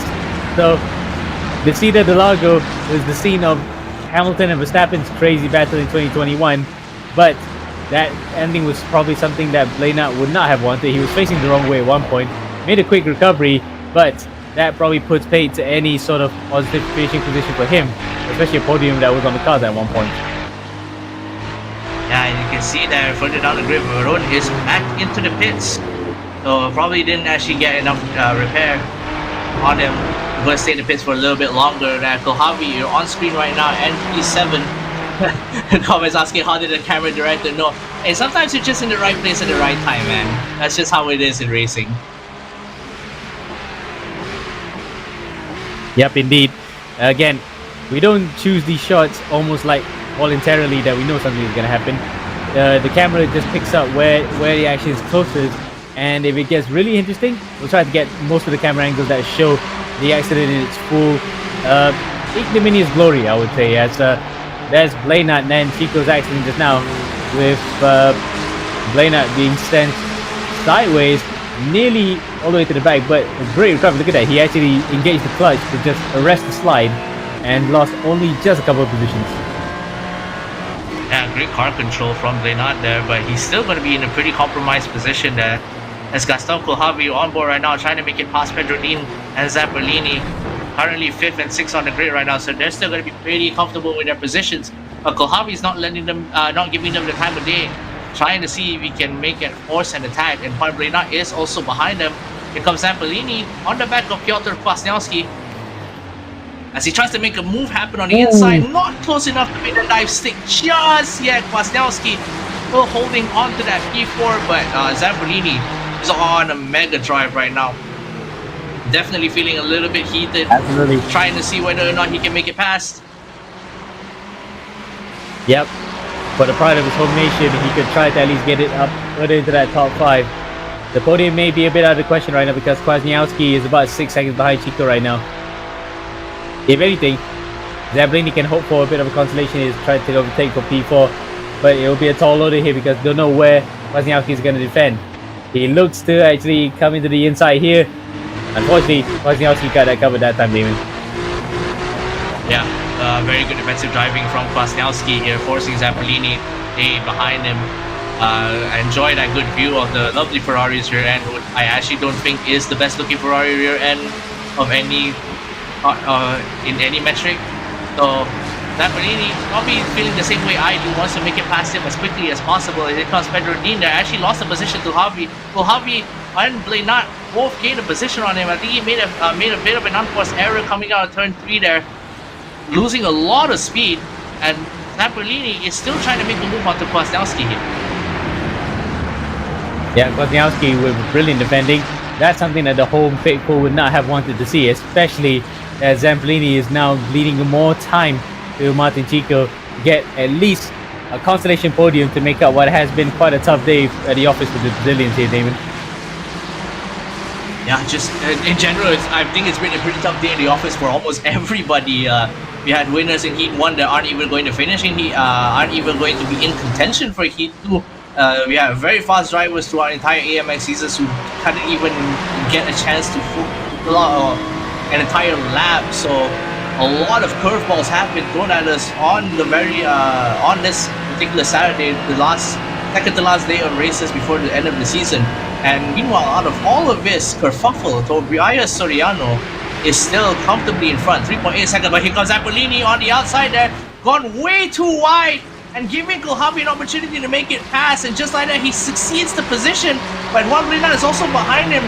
Also wanted to see another position, of course, but Pedro Dean is on the outside. Yep, Dean is the one who's actually going to be watching brief between all of them here. He doesn't want to get involved in any more of the crazy incidents. Remember what happened at the end, at the start of the first heat? He was standing to the barriers. His race was compromised from there. Now that he actually passed the halfway point here and precious points on the line, he probably does not want to do anything that substantially crazy that could warrant another accident. Yeah, definitely, and we have to keep an eye on it now because we've got about less than 4 laps remaining until the end of the race. We're on board with Kwasniewski right now, who is now having to contend with Kohlhavi on his rear bumper instead of Zambolini. Ooh, Kohlhavi's being really aggressive on the entry points there through every corner, trying to force Kwasniewski into making a mistake. Not taking the bait, however, is Kwasniewski still holding on for dear life to that position. We can see how much the car behind him is trying to fight at his heels. Yeah, the car's gonna get bigger, bigger, and bigger as we go into the start-finish straight. He's only about under 1.5 tenths behind the Kwasniewski Ferrari. Where's he gonna go? Is he gonna go left? Is he gonna go right? He is going left, holding it narrow, but that could leave an opportunity on the inside for Kwasniewski, for Kohlhavi, because we know how fast Kohlhavi can be when the bit is between his teeth. And it looks as though that was a clean-cut maneuver for Kohlhavi. That was such a brilliant move from Kohlhavi, forcing Kwasniewski to take the inside line all the way until the very end, which ended up forcing Kwasniewski to go wide for that turn 1. Here comes Zambolini trying to take advantage of that slow entry into turn 1 as well, but he ends up going wide. The attack has failed. Didn't lose too much speed, however. He's back on his heels.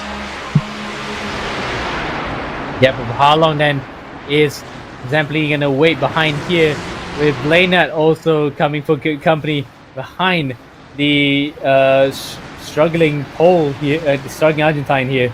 So, final 4 laps of this first heat. It has been quite an absolute barn burner, and it's not over just yet. We can still have position swapping changing even as we speak. Sorry, it's been an absolute barn burner in both heats. Let's see how the second one finishes. It's really tough to call now. We were so sure of what was going to happen in the race. We didn't expect so many curveballs to be thrown at us so early on in the race, so everything got flipped on its head.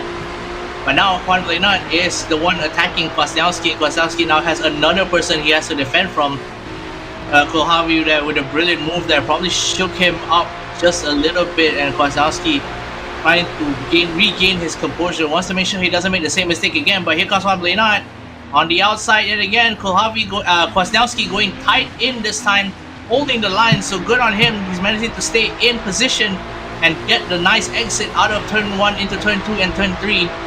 So still holding on to that position right now. Juan Blenat again, ever the aggressor, still trying to make a move, and he's so close. He can almost taste the exhaust fumes coming out of the Ferrari. He goes in for the late break, tries to make a dive in on the outside pass.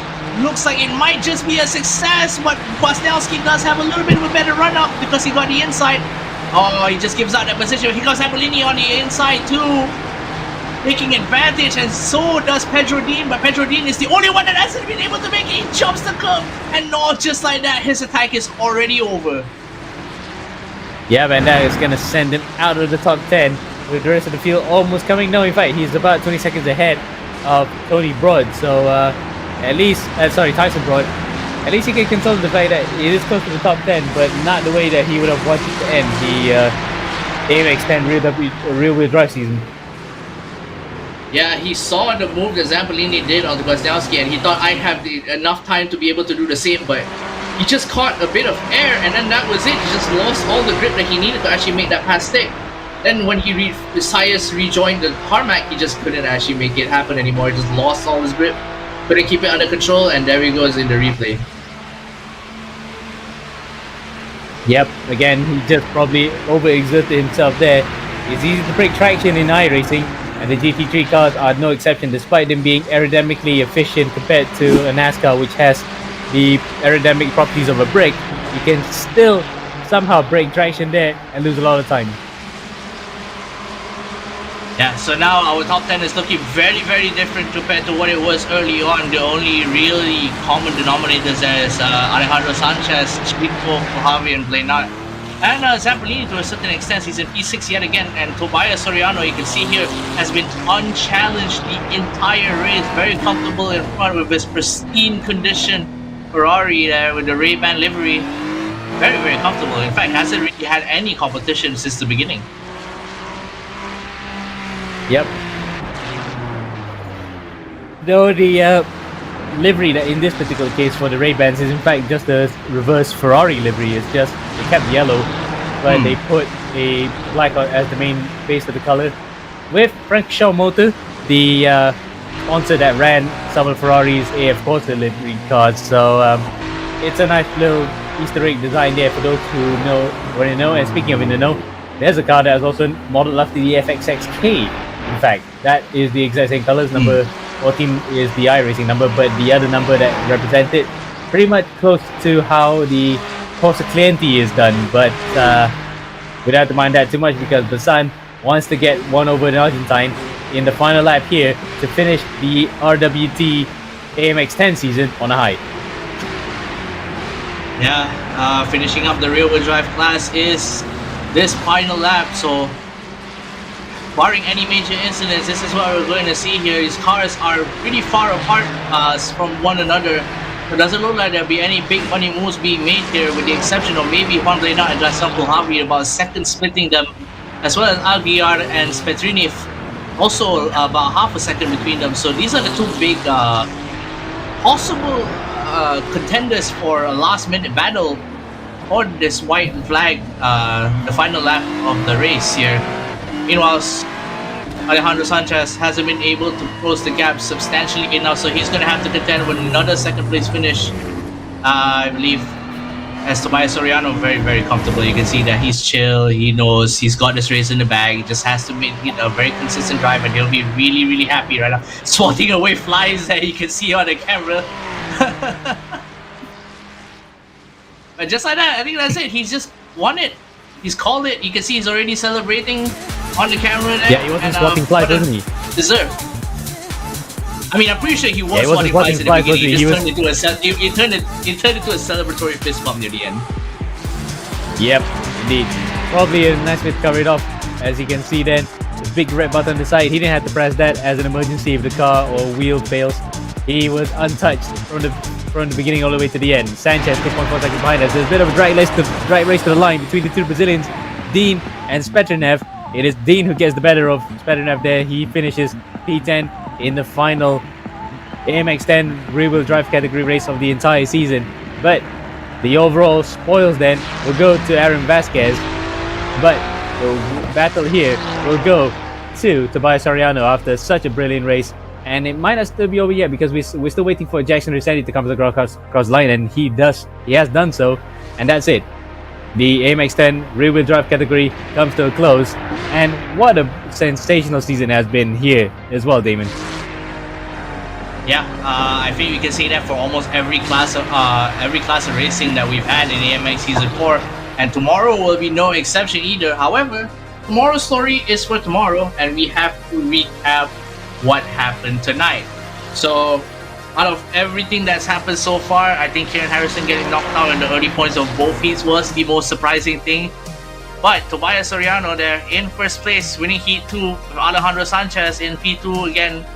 Martin Chico in P3, Gaston Kulhavi in P4, Juan Blenat P5, Fabio Zampolini, the best of the Brazilians, finishing in P6, Piotr Pasniowski in 7, Santiago Aguiar in 8, Bruno Bassan in 9, Pedro Dean rounding out the top 10, and just below we have Petroniv, Broad, Resende, Dornella, Varone, Harrison, Pascucci, and Yashar Nuhi, with the fastest lap being held by Nicholas Varone. So he managed to put one in before he ended up in the pits. Yep, and we still don't know exactly what caused that visit the pit lane, but regardless, he has actually proven the point in that first heat by taking the win and really stamped his authority of why he is actually a factory back driver in the real world. So really nice move there from Nico Varone, and also for the race winners in the other heat, which is Tobias Soriano. Whew. What a race! What? Yeah, absolutely. What an amazing race and amazing pair of heats that complemented it to just complete it for the night. But we'll wait for the official results to come by later on. Now we get on to the business of interviewing the drivers as they come in, so we can have their thoughts of the way they saw it.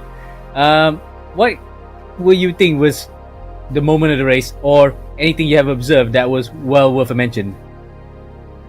I think it's pretty obvious to you and me that we really have to talk about what happened in the early stages of both heats. I mean, lap one and two for heat 1 was slobber knocker, and then you thought that was the worst of it, and a heat 2 lap 1 just comes in, like punches you in the face, like you thought you've seen everything. No, you haven't. Here's like 5 cars going off. Yep, and then some, because heat 1, okay, yes, we had a few drivers falling prey at the San Andreas, but what happened coming into Bico de Pato was probably the one that took the cake, wasn't it? It was an amazingly chaotic battle throughout, but again, that is just typical AMX in a nutshell, especially in heat number 2, where everybody's going for broke, and because at the end of term field, they just wanted to go out on a high, but for other drivers, it ended up being, unfortunately, a low point. Yeah, and that really goes to show of the difficulty of Interlagos, and I think we're just about ready for the interview, so Amir, why don't you take it away? Certainly.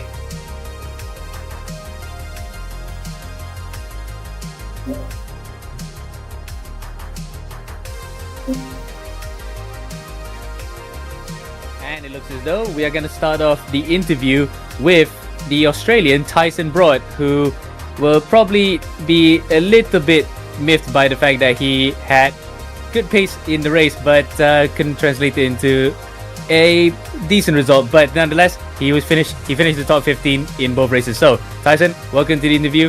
How did your race go in regards to the entire proceedings? I mean, Heat 1 went better than I expected, to be honest. I thought I was going to be P19 and 30 seconds off the pace after practice and qualifying today, but yeah, Heat 1 was just, I managed to avoid all the carnage and actually keep pace with the front pack, which was surprising to me.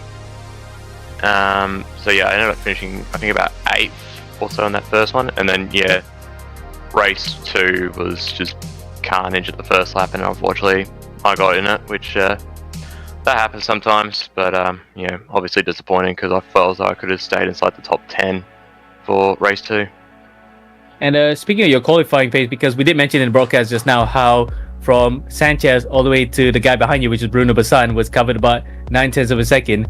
was it really nip and tuck in terms of how you can actually get faster in that? Because a couple of tenths more, you would have actually started a bit higher than where you were. Yeah, definitely. I mean, obviously the top 15 invert was what I was aiming for. Didn't quite get that, but to be honest, I was giving it everything. You know, I'm not the quickest driver in the world, so it was going to be tough from the beginning, especially when you see some of the guys who are in teams like Apex and all that. You know, you're going to be in for a tough week or a tough session, but no, I did probably as much as I could, and yeah, I was just try and gain any little bit I could, but yeah, wasn't enough to get the invert, unfortunately, for my sake. Indeed. And what were your thoughts coming into this, and your thoughts about the future season, because we might have season 5 coming very soon? Will you be looking forward to be doing more of these in the future? Yeah, I'll be looking forward to do more in the future, especially if they go like tonight. But yeah, obviously first time out for me tonight. Well, actually, it is 4:30 in the morning for me, so obviously staying up quite late to do this. But oh well. But yeah, definitely something that I'll be looking to do more of in the future. But yeah, I guess it's sort of like, can I be bothered to stay up and do these sort of deal? Well, between us both, yeah, we are actually around the same time zone, but yeah, sometimes if we get lucky, we might actually run into a certain 3-time world champion who's a Dutch that will be in. But again, that's kind of like the perks of this league. And thanks for stopping by, and congratulations for the top 10 finish in that first heat. A bit iffy in a second, but regardless, it's a great way to end off, and hopefully we can see you in the future, Tyson. Thank you.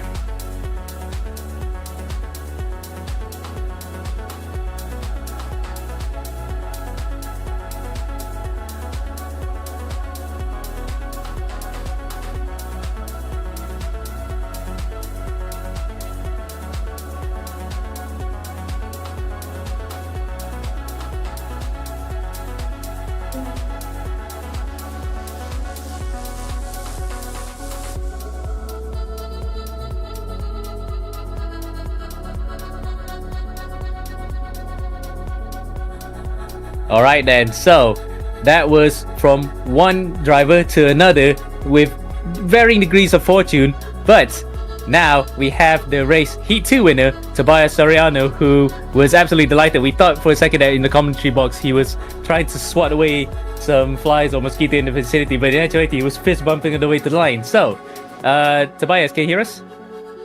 Yes, hello. Alright, cool.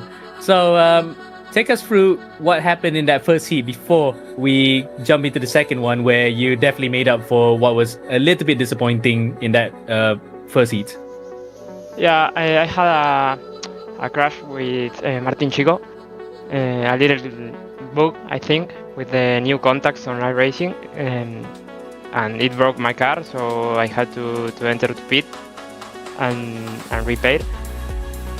Then I speculate to be 15, so I can start from P1 the next race. Indeed, that seemed to be a bit of a tactical decision, which also paid off big time. Talk us through that heat 2 from the beginning, how that came about, because once you took the lead, you never really looked like you were going to be challenged again, were you? It was a very chill race for me, and speculating the pace with Alejandro and Juan and Martin, but I'm confident in Interlagos, so it was very relaxed, to be honest. Indeed, and it looked almost like a bit of a Sunday drive, it's a Saturday for all of us right now. Quick thoughts about any future races that we're going to do here, especially will we expect to see more of you in the AMX Global Series? Yeah, tomorrow you will see me in the prototype, so we will see if I can be here tomorrow.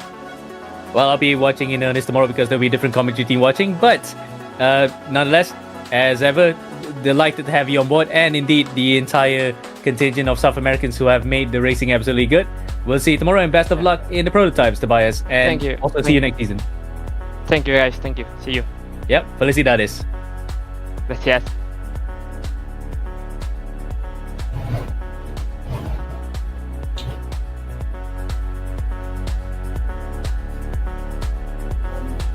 Well, that was quite a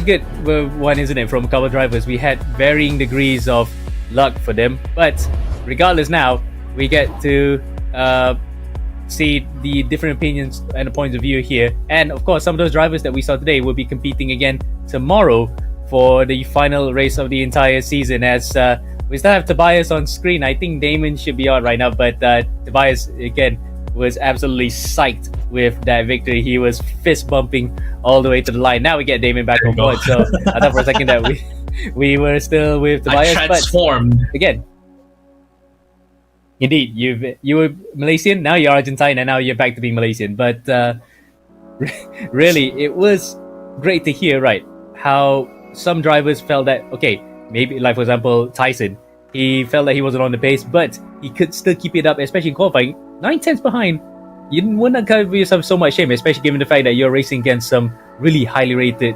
i racers. Yeah, those a bunch of those were the fastest drivers of our season, and the fact that he managed to keep up with them on his very first outing is actually very commendable. Because I know for a fact that I wouldn't have been able to do that, and anyone that can do their job better than I can is a pretty standout guy, I would say. Indeed, and on the other side of the spectrum, we saw just now what Soriano was doing, because he actually was aiming for that P15 after being taken out early in the race, and really used that as a springboard to get that all-important Heat 2 victory that will give him some really good consolation. And in fact, that's, I think, the best ever way to finish off a season. Get a win, even if one part of it wasn't really that great. Yeah, I mean, he did a great drive all the way from start to end. No one can take that away from him. That just goes to show you a lot of how you can come back from bad situations that you had ended up in, and turn it around to your own advantage. And he did just that with that Heat 2 drive. So again, props to him and congratulations for that Heat 2 win. Yep. Aside from that, however, I think for a cap off to the rear-wheel drive class for season 4, it's been great. Yep, and we get the results on screen, bang on cue, just as we were going to mention, because I wanted to mention that it's a shame that we didn't get Nicolas Verone on interview, because I would love to hear what he felt in that first race, because that was pure pace, wasn't it? Because it was based on how well he could carve his way through the traffic and avoid the mayhem. But again, we look at the top 10 here. Alejandro Sanchez gets the compliment of 70 points, 18 more than Nicolas Verone, with Juan Blanat in third. Rest of the field, Soriano actually tied with him, so that second heat win did get him the goods here, but misses out on being featured in that top 3 because Blanat had a better first heat. Then after that, it's Kulhavi, Zamplini, Chico, Donella, Harrison, despite having his woes in both heats. Although he did score that fastest lap and had a good qualifying session, did put him up there in P8, or actually P9, in front of Jackson Resende, who actually could have actually had a win in one of the heats had it not been for a couple of collisions. But nonetheless, we got a couple of Brazilians in there, Zamplini being the best of them. So that's it then, the end of the rear-wheel drive category. And it's just one regret that we didn't get to hear much from the likes of Nicolas Verone again, because I would love to have actually asked him how he's going to fare in the Nürburgring 24 with Fricadelli, and the way and the responsibility of trying to defend the title there. Yeah, and it's a shame, but some regrets. We can carry forward with us next season, hopefully, if we come back. This is going to be, of course, me and Amir's last broadcast for this particular season, because we won't be around tomorrow. But regardless of that, we hope to see you again next season, and I'm looking forward to seeing some more excellent racing from AMX. Absolutely, and that's a great segue to the socials at the bottom for the final time from us here. AMX Global on Instagram. We're live on Twitch alongside the YouTube. We're on X, where we can see the tweets as it happens. Discord, where you can also interact with the drivers and see some of the funny memes they've posted in the multiple channels that we have there. YouTube, of course, that complements the Twitch.